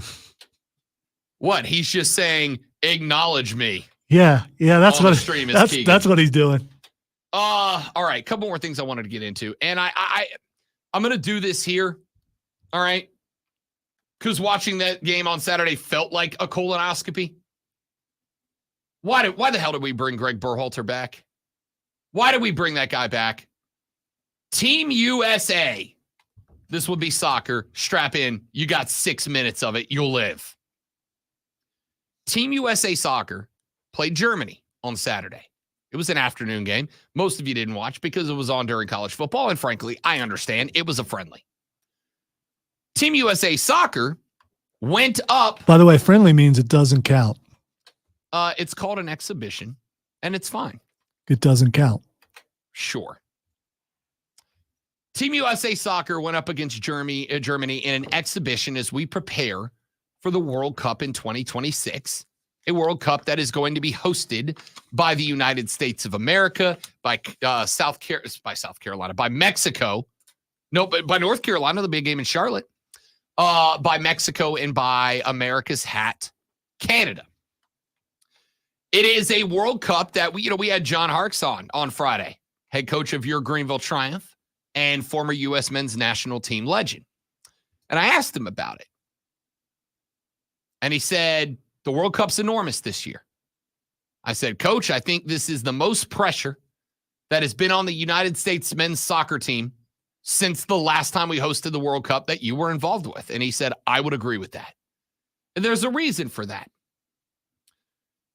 Americans care about one thing in sports: winning. That's all that matters. We will tolerate ticket prices going through the roof. We will tolerate off-field behavior. We will tolerate everything if you're winning, right? If your team is winning, you can do no wrong for the most part. And so, having this thing in our house is the most pressure to win we've ever had. So on Saturday, we had a real opportunity because we've already played a couple of World Cup cycle tune-up games. I think Uzbekistan and Oman. Countries that 99% of us could not pick out on a map for $1 million. And we won both of those games, as you should have, right? Win the games you're supposed to. So in comes Germany. And the Americans, in the early onset, took a 1-0 lead off the boot of Christian Pulisic, who hit a fabulous cross-goal shot to the upper corner across the entire face of the goal. It was a spectacular shot and a spectacular goal for Christian Pulisic. And then the second half started. And Greg Berhalter started doing Greg Berhalter things. Hey, you know that stuff we did early where we let the McKinneys and the Reynas and the Pulisics, the best crop of soccer players we've maybe ever had under the Stars and Stripes? You know that thing we did that was allowing them to score goals and win matches when I wasn't in charge? Yeah, we're going to stop doing all that. We're going to go back to doing what I want to do. And then what happened? Germany scored 3 unanswered and beat us 3-1 in our own house. Pathetic. Pathetic. It was the exact same crap that Gregiga did last time around. He takes some time off while the contract dispute is there. Team USA goes off. They find a search quest to get the new coach. And they go, yeah, no, let's go back to the guy who didn't get it done the first time around. With the exact same batch of players, let's let that guy who runs the exact same system now that he did when he failed last time, let's put that guy back in charge. And they did. And what happened? Same damn results. We're going to beat everybody we should beat, 1-0, 2-0, 2-1. And then when it's time to step up in competition, when it's time to step up the caliber of opponent, we're going to go back to pray, retreat. What are we doing? What are we doing? The window opens. You've got the best batch of young players you have had since what? Dempsey and Donovan when they started? Lawless and Harks when they started? Best batch of top-tier talent, European caliber talent that we've had in decades. And we're going to put the same guy who's already failed back in charge. And like he comes out the gate swinging. Out the gate, giving up a 1-0 lead to a 3-1 loss by doing the same exact crap he used to do. Why? Why? I don't understand. And the hard thing is, the part that sucks the most is, they just gave him a new contract. He's going to be the coach in the World Cup window. There won't be a change between here and there. The hardest thing about being a sports fan is accepting reality, right? Like, sports are fun. The reason we love sports is it lets us escape that reality. I love NFL Sunday because for just a few minutes, I put everything else out of sight, out of mind. I go in the bro cave, I sit in the chair, I put on 4 or 8 or 12 football games, and I get to sit there and ignore the world. And there's a lot going on in the world right now that I want to be able to ignore. So yes, it gets wildly disappointing when your team's not that good. And you are ignoring the world, knowing you're going in to take L's. I'm a Saints fan, man. I've been putting up with it most of my life. But this is frustrating because we deserve better, because we've got the talent to be better. And yet I'm watching the same dude run into the same brick wall and do the same thing in response to it over and over and over and over and over. Like, Lonzo asked me earlier in the show, we started the first hour talking Gamecocks. And I said, you know what the frustrating part for me is? I feel like I have set the bar higher for South Carolina than South Carolina. I feel like I have set the expectations higher for that team than fans of that team. And Lonzo said, what do you want them to do? And the only answer I have is the reason sports radio exists: a place to vent, a place to gripe, a place to complain and celebrate when the occasion calls. But I don't think anybody walked out of that Gamecock Gator game ready to celebrate, except Mark Ryan. So when I look at this team, the frustrating part is I know, I'm prepared. I'm prepared for the World Cup. We're going to go runner-up in the group stage. We're going to go to the knockout round, and we're going to lose a 1-0 game to a mid-tier upper competition team. We're going to lose 1-0 to a Sweden. We're going to lose 1-0 to a Norway. We're going to lose 2-0 to a Germany. And the thing is, we don't need to. We've got the talent now, in my opinion. We've got the talent now to compete with those teams. I'm not saying guarantee a win, but compete. We competed for 27 minutes against Germany, and then Greg went, yeah, stop doing that.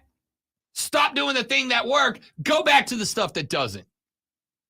And I'm just like, the frustration level is, I was talking to Joey B's on the stream now. He and I were having a conversation about, because everything goes back to wrestling, about WWE. To which I said, I'm really excited. The rumor started circulating around late the week before last that when Endeavor bought the company, they were like, Vince, you can be here, but like Triple H is running. And even in the last week and a half, Lonzo, you and I think agree the product in the last week and a half has just been trending up. Yes. Yeah. And I didn't see the end of SmackDown and can't wait till after the show. Still trending up. Yeah. NXT is up. Raw's up. SmackDown's up. Everything's trending up, right? Because you got rid of the guy who said, results be damned, we're doing it the same way. And everything's trending up. Joey B said, the product was so bland and vanilla and Vince-ish for a while there that I disconnected from the product, so I don't really know what's going on. And I understood that. Y'all, I do not want to disconnect from the one team that on a global level represents all of us. I don't want to disconnect from that. But how can I not disconnect when I know what the result is? Because Greg Gaga keeps doing the same stupid stuff in the same stupid order. And by the way, in a window where you are starting to get the McKinneys and the Reynas and the Pulisics who want to play for this team, at what point do those guys who can pick another and, successful international team start going, yeah, I'm not going to play under that guy? Because I got to assume that's sooner rather than later. Joy B said, U.S. soccer isn't a serious organization and should be treated as such. Nobody has done more to make me not care about the U.S. men's national team than U.S. soccer. Yep, that's it. You had a coaching search on an international level to bring in a manager who could get more out of a young, talented group of young players, and you went back to Greg Berhalter. Shame. Let's take a break. We're back after this, and we'll do football the rest of the way, probably. We'll see. I'm Rob. He's Lonzo. The Rob Brown Show rolls on. It is the Fan Upstate. All right, guys, got a real quick live read. Stay right there. We will be right back.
You know what it is in the MLB postseason right now? Over 60%. Now, if you're an Atlanta Braves fan, you're probably heartbroken right now. The Phillies have eliminated you 2 years in a row, and the team you saw in the postseason looked nothing like the record-setting one you saw in the regular. But here's the deal. MLB's got a postseason problem. It's not just the underdog. Yes. My goodness. Yeah, that dude's at least one of those guys is an MMA fighter. Dude, those leg kicks were brutal. The finish though. Yeah. Well, by the time they got through, old man couldn't stand up on his legs no more. He couldn't. You could have hit him with a feather and he was going down.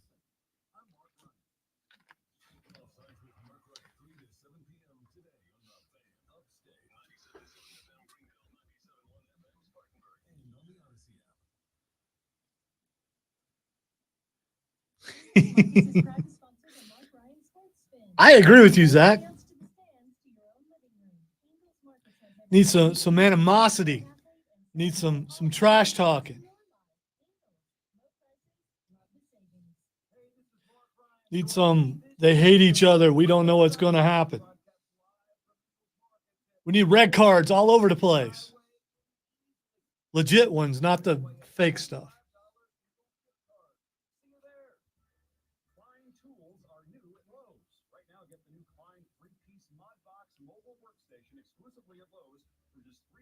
You know, it's practically Christmas. It feels like it.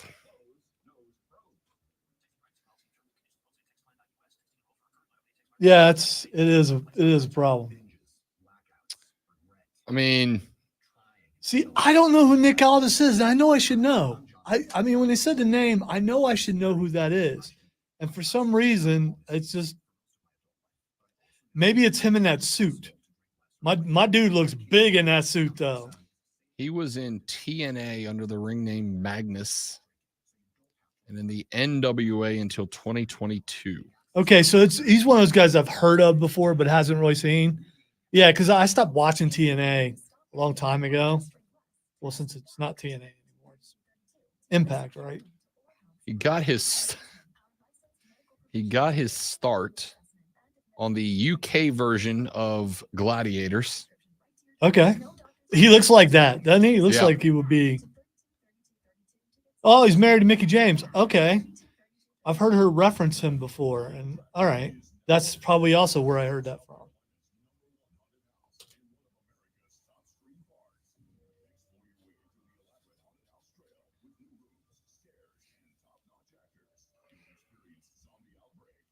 I love that our listeners have more wrestling info than we do.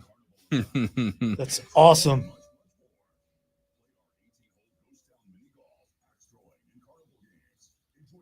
That's one of those guys you look at him in that suit and wonder, okay, why is he not wrestling anymore? I mean, Adam Pearce is pretty big too. Pearce is a big dude. Yeah.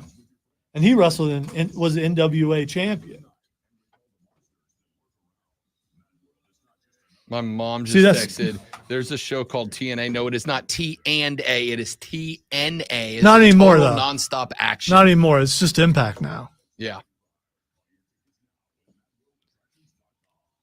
And no, they didn't do that on purpose. No.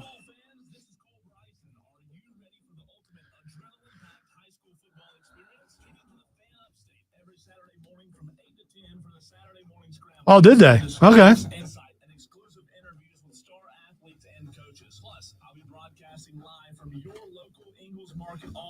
The Saturday morning scramble bully on the fan upstate. Now look at it. I mean, this is nonstop, Nick. All this stuff, like yeah.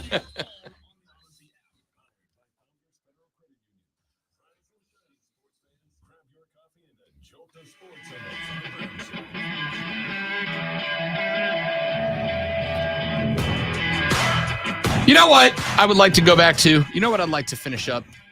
I'm waiting to see if you're in your zone, like the liner said. I'm always in the zone. I am the keeper of all things cool. Let's go back to that Shane Beamer press conference. I kind of feel like it's a big deal. Let me start with this. Go with the intro. The very first thing. Shane sat at the mic, and before anybody else said anything else, this is what Shane Beamer had to say. Fourth quarter, and we aren't able to finish it. That's not like us. There were some great individual plays and efforts out there tonight, but at the end of the day, we didn't make enough plays. We got guys in position to make plays and get off the field and end the game. We didn't get it done. Plenty of opportunities on offense to finish the game. Didn't get it done. And just overall a disappointing night. Proud of the fight of our team, without a doubt. That was a great football game. We knew it was going to be a 4-quarter SEC war. Told our guys all of that, let that all week. I want to thank the crowd. They were a weapon for us today. Knew they would be. And in the end, we just didn't do enough good things today to finish the game. Yep. No issue with any of that. Not a single problem with any of that. I think that's spot on. There were multiple opportunities for the Gamecocks to end that football game. You're up 10 with 5 minutes left to play. There were multiple spots where one more stop feels like that's the end of the football game, and they just couldn't get it done. So my question is, where does the blame go for that? And to me, obviously the defense, right? Does anybody disagree that the defense lost that football game? Oh, the defense, absolutely. And I'm not even upset about the interception thrown at the end of the game. Yeah. I mean, because he was pressed to do that, and he shouldn't have thrown that ball, but he did. The defense lost that game. And so I think we got to put the blame over there. And so if the defense lost that game, and you got to put because Mario Anderson ran the ball well, the offensive line was blocking compared to the beginning of the season relatively well for the most part. Yeah, still not perfect. Not Still perfect. was running for his life a little bit, but he did have some time. And when he did, he was tearing it up. Yeah. And then I mean, obviously Spencer Rattler was doing Spencer Rattler things with 4 touchdowns on the day through the air. It's about as much as you can ask. The issue was the defense, right? And if the issue was the defense, where do you put the blame? There's got to be blame that goes somewhere, right? If you lose a game, you lose a game. It happens. That's sports. If people couldn't lose, we wouldn't play. Losing a game is one thing. Losing a game, you're up 10 with under 5 minutes left to play, with the offense playing the way it was playing. That's when you get to the point where I go, I got to blame somebody. So who deserves that blame? I think there is some level of culpability that's got to go on your defensive coordinator. I think there's some level of culpability that's got to go on the guys that are on the field. I'm not disagreeing with what Lonzo said earlier. The players got to eat some of this too.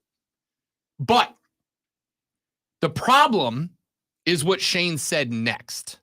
I'm going to go to the same clip we played back in the first hour, Lonzo, because I think it's important.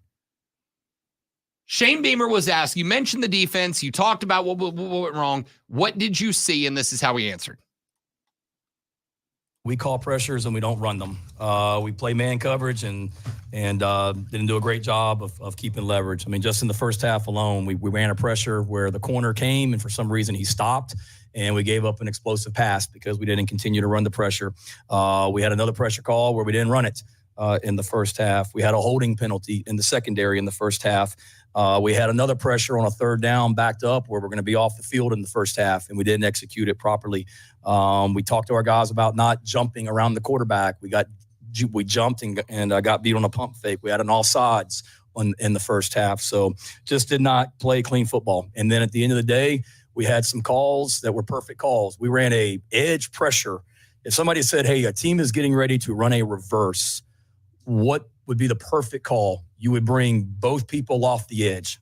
We did it. We had a perfect call sometimes. And their guy made the play and we didn't. But we got good kids in that room. They're going to continue to make those plays. We've got to continue to do a better job of coaching them and putting them in position to make those plays. So, again, tell me what you take away from that quote.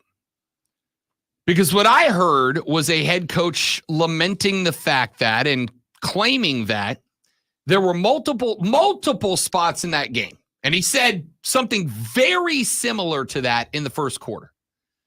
What I took from that was that there was a head coach that said at the end of the first quarter, we're calling plays, we're calling coverages, we're calling pressures, and we're either not running them or not running them well enough, who said the same thing at the conclusion of the football game, which means that for at least 3 quarters of that game, Shane Beamer was watching his football team either unsuccessfully attempt to, fail to try, or willfully ignore calls that were coming from the coaching staff. And I don't care which one it is, it's a problem. If your team is incapable of running the plays you're calling, then your coaching staff needs to do better and avoid calling things that you're incapable of running. If your team is being told to run these plays and they are just not doing it, that's a mutiny. And mutinies end one way. And if you're calling these things and they're not making it to the team, that's the biggest communication issue that a team can have. Also, massively problematic at that point. There is, in my opinion, no way to listen to that clip and not think there's a problem here. And if you are 6 games deep into the 3rd year of a head coach, that's not something that I can just write off. That's not something that I can just ignore. That's not something I can chalk up to whatever, to anything, to be honest with you. That's massively problematic. There's nothing I can take away from what he just said there and make that makes me think, it was an off day. It was an off day. No. If you say we're calling presses and we're not running them, I need to know why. Like, I will be real with you. There is a part of me that wants to get in the car, drive to Columbia, and ask Shane, when you said that you were calling pressures and the guys weren't running them, why? What happened? What happened that these guys aren't running these coverages? That seems wildly problematic.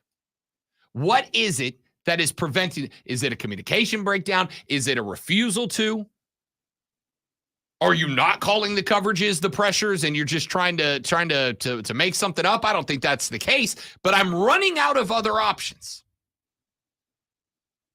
I have now got another text that says, "Fan, make a statement, fire the defensive coordinator." And don't get me wrong, if that announcement came today, I really wouldn't have a huge issue with it. But I would also make the point that if I'm Shane Beamer and I get to the end of the first quarter and I got to go to my DC and pop on the headset and go, "Hey, Clay, why are we calling pressures? Why are we calling pushes? Why are we calling coverages that aren't being run?" I demand an answer for that, and I demand it right now. Because at the end of the day, the whole team reflects on me as the HC. And if I get to the end of that game and I am still saying the same thing, if I get to the end of the game and I'm going to the media and going, "Hey, we were calling these things. We had the right place called. They're just not doing it." I got a problem with my defensive players or my defensive coordinator or both, because I got a problem. I think that, I said going into this game, I think this next 3 games is a referendum on the South Carolina Gamecocks. I was more than happy to give Shane a pass in the regrow efforts. Somebody made the point to me that in the last 3 seasons, if you go by, and this is a metric that is subjective, but if you utilize the rankings of opponents as the quality of difficulty of teams you're playing, if you include rankings of opponents as the quality of opponent, no one in the past 3 years has had a more difficult schedule than the Gamecocks of South Carolina under Shane Beamer. They have had, over the past 3 seasons, the most difficult cumulative schedule of 3 years of anybody in America. So I looked at a record that hovers around 500 and went, it's not as big of a deal as people are making it out to be. Because you got to include Georgia 3 times. You've got to include Alabama games, LSU games, A&M games. That's a tough road to hoe. All right? So I wasn't worried about it. But I also pointed the next 3 games are against SEC teams that I think most of us would be happy to consider mid or slightly above. Mizzou, Florida, A&M. Good teams, not great teams. And I said this 3-game stretch is a referendum on Shane Beamer's Gamecocks. I think if you win all 3, put on the blenders and let's boogie, baby. If you win 2 out of the 3, I'm going, it's It's about where I expect to be. If you win 1 out of the 3, I said we would open today with questions, but not pushing panic. If you go 0 for 3, I think it's time to push the panic button. I'm not doing that today. I think we're still a couple of weeks out from pushing the panic button. I am going to tell you right now, don't be shocked if this team doesn't make a bowl game. You got to win 4 out of Mizzou, A&M, Jayville State, Vandy, and Clemson and Kentucky. Which 4 are you going to win to meet bowl eligibility? Because I gotta tell you, I'll give you Clemson as a win. I'll give you Jayville State as a win. I'll give you Vandy as a win. Which of those other games do you think is a win? Because right now, at Mizzou, don't feel like one. At A&M, certainly don't feel like one. Kentucky, don't feel like one. Even though they got clobbered by Georgia, Kentucky doesn't feel like a win right now. So if I give you Clemson as a win, and you know that game is not a guaranteed win, no matter what team is good or bad, high or low, up or down, it's not a guarantee. If I give you Clemson as a win, Jacksonville State as a win, and Vanderbilt as a win, where's your 4th win that you need to get to 500? I don't see it. It's got to be, in my opinion, one of the next 2 or Kentucky. And right now, the Gamecocks are going to be dogs in all 3, no matter how well that offense is playing. This press conference, I think, is the first time in 3 years that I listened to Shane Beamer speak and went, Columbia, we have a problem. And I got a few. I am very apprehensive right now. I don't think this team's going bowling this year. Lonzo, if I'd have told you preseason, the South Carolina Gamecocks will not be eligible for a bowl game, what would your response to me have been? I don't know if I would have one because I would have thought it was laughable. Yeah, that's the reaction. If I'd have told you preseason, this team's not getting to 500, most of you would have said, shut up, Rob, you're a hater. And I would have accepted that. Now I'm telling you, I don't think this team's going bowling. I don't think they're getting to 500. And if the best you've got for me is, well, we had all the right plays called, but the players didn't run them. Dude, that's still a coaching problem. That is still on the coaching staff, in my ever so humble opinion. We got to take a break. We'll come back and wrap this bad boy up. Your thoughts are welcome. 844-326-3663 on the madworldattractions.com text line at 71307. Start it with Fan. We're back after this on the Rob Brown Show on the Fan Upstate.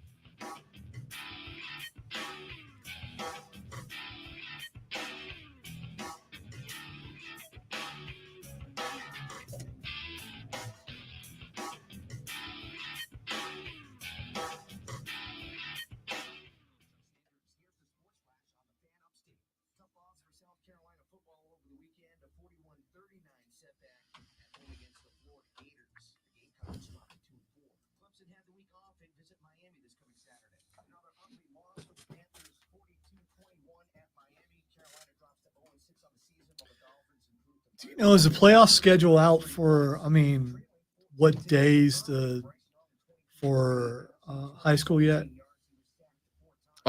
Should be Friday nights until you get bounced.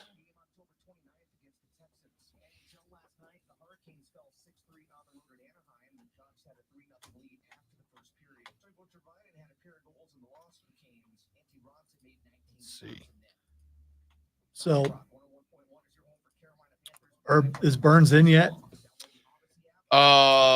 Yes, they will be in the playoffs. And their first, likely, pending catastrophe, their first 2 games should be at home. And then game 3, I believe, will be determined by the winner of the Burns at Gaffney game, which is the 27th. That night, I think, is the night we'll be able to fill in brackets and dates. Okay. Scheduling is a nightmare for me right now, so I'm just trying to think ahead. It could be settled by then.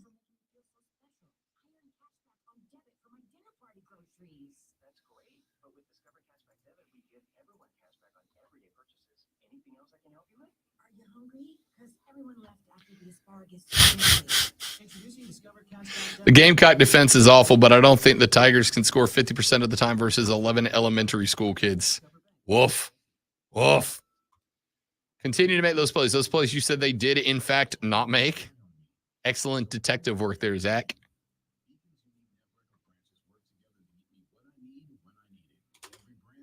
I liked the the six-sided ring. I thought it was a fun gimmick. It's got to Didn't really change anything. It had to but I be liked it. difficult as a wrestler, though. Oh, I'm 'Cause, sure. I when you mean, spend your whole life in a squared circle and then you had more But at the same turnbuckles. You time, had assuming all the sides are equal distance from each other across the ring. is the bounce the same off the ropes, though? I would assume it has to be. I don't because it would be shorter. I mean, so there's shorter Right, but shorter they can- distance between the two. But you can control the tension in the ropes with the. I would assume, but I don't know. I'm an idiot.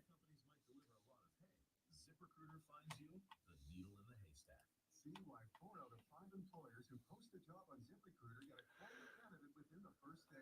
Try ZipRecruiter for free at ZipRecruiter.com/free. That's ZipRecruiter.com/free. For the ones who get it done, the most important part is the one you need now. And the best partner is the one who can deliver. That's why millions of maintenance and repair pros trust Grainger, because we have professional grade supplies for every industry, even hard to find products. And we have same-day pickup and next-day delivery on most orders. But most importantly, we have an unwavering commitment to help keep you up and running. Call clickgrainger.com or stop by. Odie clipped just us eating the scones and put. It's like 2.5 minutes of eating.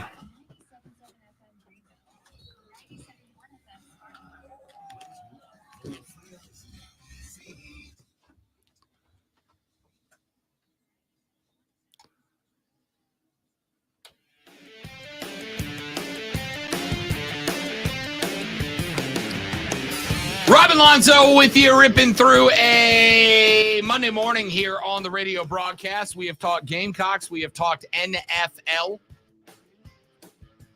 Clemson coming off the bye this week. And we just had Roger pop in and said the Gamecock defense is awful, but I don't think Clemson can score 50% of the time against 11 elementary school kids. Hey, you didn't turn the ball over this weekend, I think is the highlight. Texture says we grab 3 of 6 and probably lose another heartbreaker and maybe get a pity invite to a low-level bowl because we travel well. Here's my question. Dukes. The Dukes Mayo Bowl, I got to get up for one, man. Those are my 2 favorite things. College football and Dukes Mayo. That's a great combo. Here's my question. I agree. South Carolina's traveled well. There's no doubt. There's no debate. My question is, if you do figure out how to grab 3 of the remaining 6, which, by the way, you have 2 wins, that would not make you bowl eligible. You got to find 4 wins down this schedule. And as I ask the question, assuming Jacksonville State's a win, assuming Vanderbilt's is a win, where the other ones come from? Let's say Clemson's a win just for the sake of the discussion. Where's the last one come from? At Mizzou, at A&M, Kentucky? You're going to be dogs in all of them. It doesn't make it impossible. Here's what I hope, Lonzo, for the sake of Gamecock Nation. I hope that today in Columbia, South Carolina, there are some very difficult discussions happening. I hope today there are some really difficult discussions going on right now, right? Not to compare and contrast, but I'm going to do that. I go back to week 3 of this season for the Burns Rebels. Burns got high aspirations this year. They are arguably, it's going to be them versus Gaffney for it, but Burns arguably the most talented team in maybe the best region of high school football across the state. And a number of weeks ago, the Burns Rebels went on the road to take on the Chapman Panthers. They're a 3A team. So they went on the road to take on Chapman, and they lost that game. And they lost that game with plenty of opportunities to ice it and win it, and they just didn't do it. And we did the post-game show, myself, Lane Fowler, Sam Clark, and I said a number of times I was pointing out what I thought were mistakes, issues, and problems from start to finish for this team. I said, oh, this guy didn't do this well. Quarterback didn't do that well. Offensive line didn't block well. This didn't do that. They didn't do this. Coaches did this, that, and the other. And I got that evening like 4 or 5 different emails from Burns fans who were like, you're supposed to be our guy. Why are you crapping on the team? And my response to all of them was, I am not. I am not crapping on the team. I am pointing out what went wrong because I can't just sit here and tell you everything is sunshine and rainbows. When you just ate an L, you shouldn't have ate. And I feel the same way right now about the Carolina Gamecocks. Shouldn't have ate that L. That was your win. And you let Florida steal it from you, right? Sometimes, Lonzo, and I think you would agree with this, sometimes you got to have something go dramatically wrong to figure out how right you can get it, but you need the inspiration of literally or metaphorically being punched in the face. Yeah, that's an unfortunate, but it's definitely a truth. Yep. Sometimes things got to go real wrong before you get the motivation, the inspiration to set them right.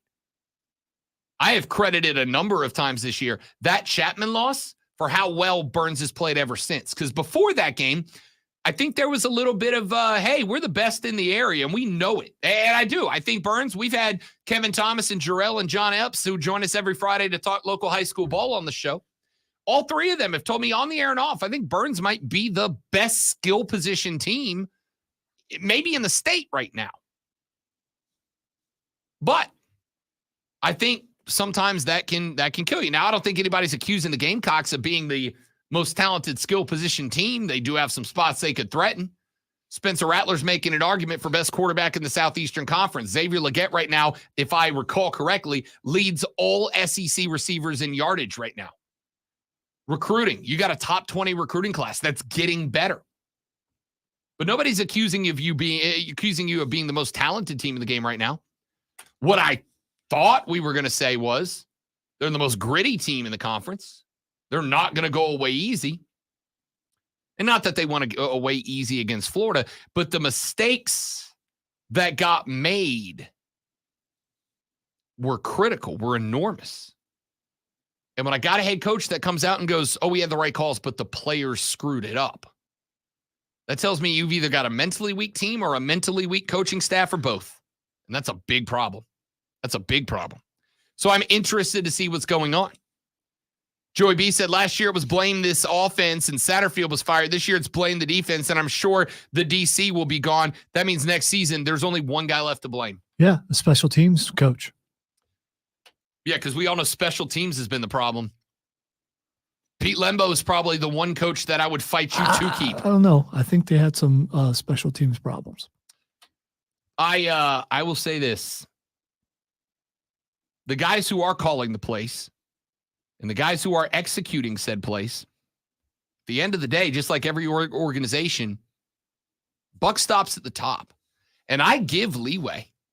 I think we all do. How many times have we said 3 years? You got to give a coach 3 years. Time to cycle out the old guys, time to cycle in the new ones. But not with coaches, not with your coaching staff. That's you from the get. More often than not, when you come in as the head coach, they clear the offices and go fill this with guys you want to fill it with. We'll figure it out.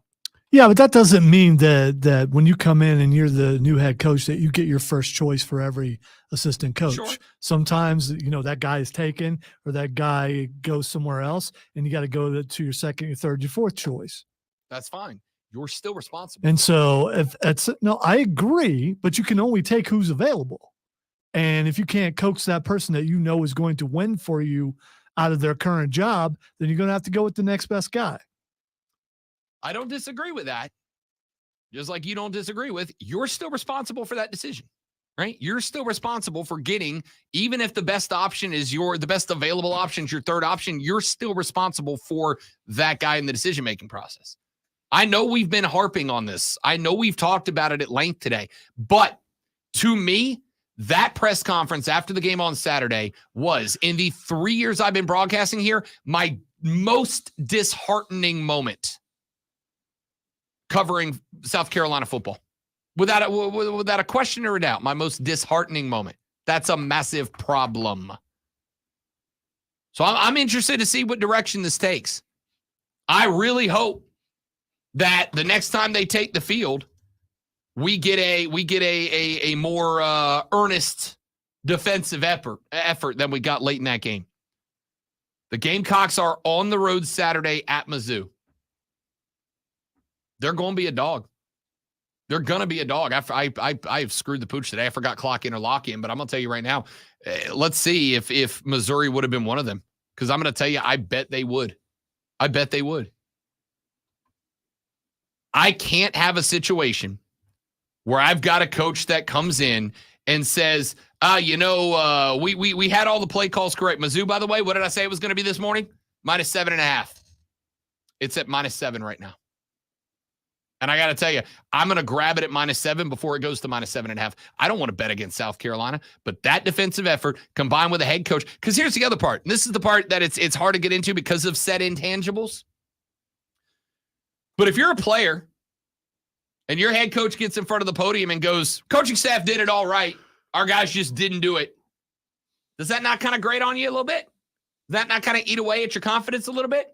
I mean, maybe I'm wrong. It's been a long time since I put on a helmet. Been 20 years, 21 years, 22 years. Ouch. But if your coach comes out and puts the blame on you as a player, what does that do to you? I don't know, man. This is the most concerning Gamecock moment of my broadcast career here in South Carolina. But we got a whole week to talk about it, ladies and gentlemen, because it's only Monday. College football Saturday just around the corner. We, ladies and gentlemen, have to end this radio broadcast, but not before we do this. And now, the Rob Brown Show presents Twitter. What the? Yeah, I was over here trying to do Steiner math, trying to figure out how many years it's been since I put on a helmet. More than 20? It's in the 30s. Yes, it's in the 30s. All right, time to find out what the X is going on. All right, the first thing that's Xing is Kenny Omega. No idea why. I'm going to be real with you. I'm way behind on the wrestling. All right. I watched Dynamite last week, and that's where I left off. I have not watched SmackDown. I did not watch Rampage. I can't watch Monday Night Raw because it hasn't happened yet, but I will tonight. Speaking of, you got to watch Raw because we're like, 2 weeks to the day away from another Monday Night Raw right here in the Ville. I have no idea why Kenny Omega's trending. All right. It is his birthday. How old do you think he is? Kenny Omega is 37. Kenny Omega is 40. Oh, okay. So he's I thought he was right there in my. Does it make you feel range. bad seeing what he can do at his age? And no, you know what makes me feel bad? Me. Okay. Just me in general. All right, just you. I could still run the ropes, but that's about it. Well, you're the only one in this room who has ring experience. What can we say? All right, the next thing that's Xing is PJ Walker. PJ Walker is Xing because, as the prophecy foretold, the first loss in the regular season of the career of the young man, San Francisco quarterback Brock Purdy, of course, came at the hands of the legendary PJ Walker. I think we all wrote off Cleveland when Deshaun went down with an injury. And then PJ Walker. By God, that's PJ Walker's music. And the San Francisco 49ers, ladies and gentlemen, no longer undefeated. No longer undefeated because of the Cleveland Browns. If you had the Niners in your survivor pool on Sunday, whoopsie. I bet a lot of folks got eliminated. Yeah, they were going to lose at some point, but the Cleveland and without Deshaun Watson, with PJ, and we've got some experience with PJ around here, so we know what he can do and cannot do. But the one thing that he did do is he helped Cleveland beat, and San Francisco missed a field goal, but still, they ended up with the victory. All right, Brock Purdy was also Xing, but I think we know why. Yeah, that's why. Yes, because of PJ Walker.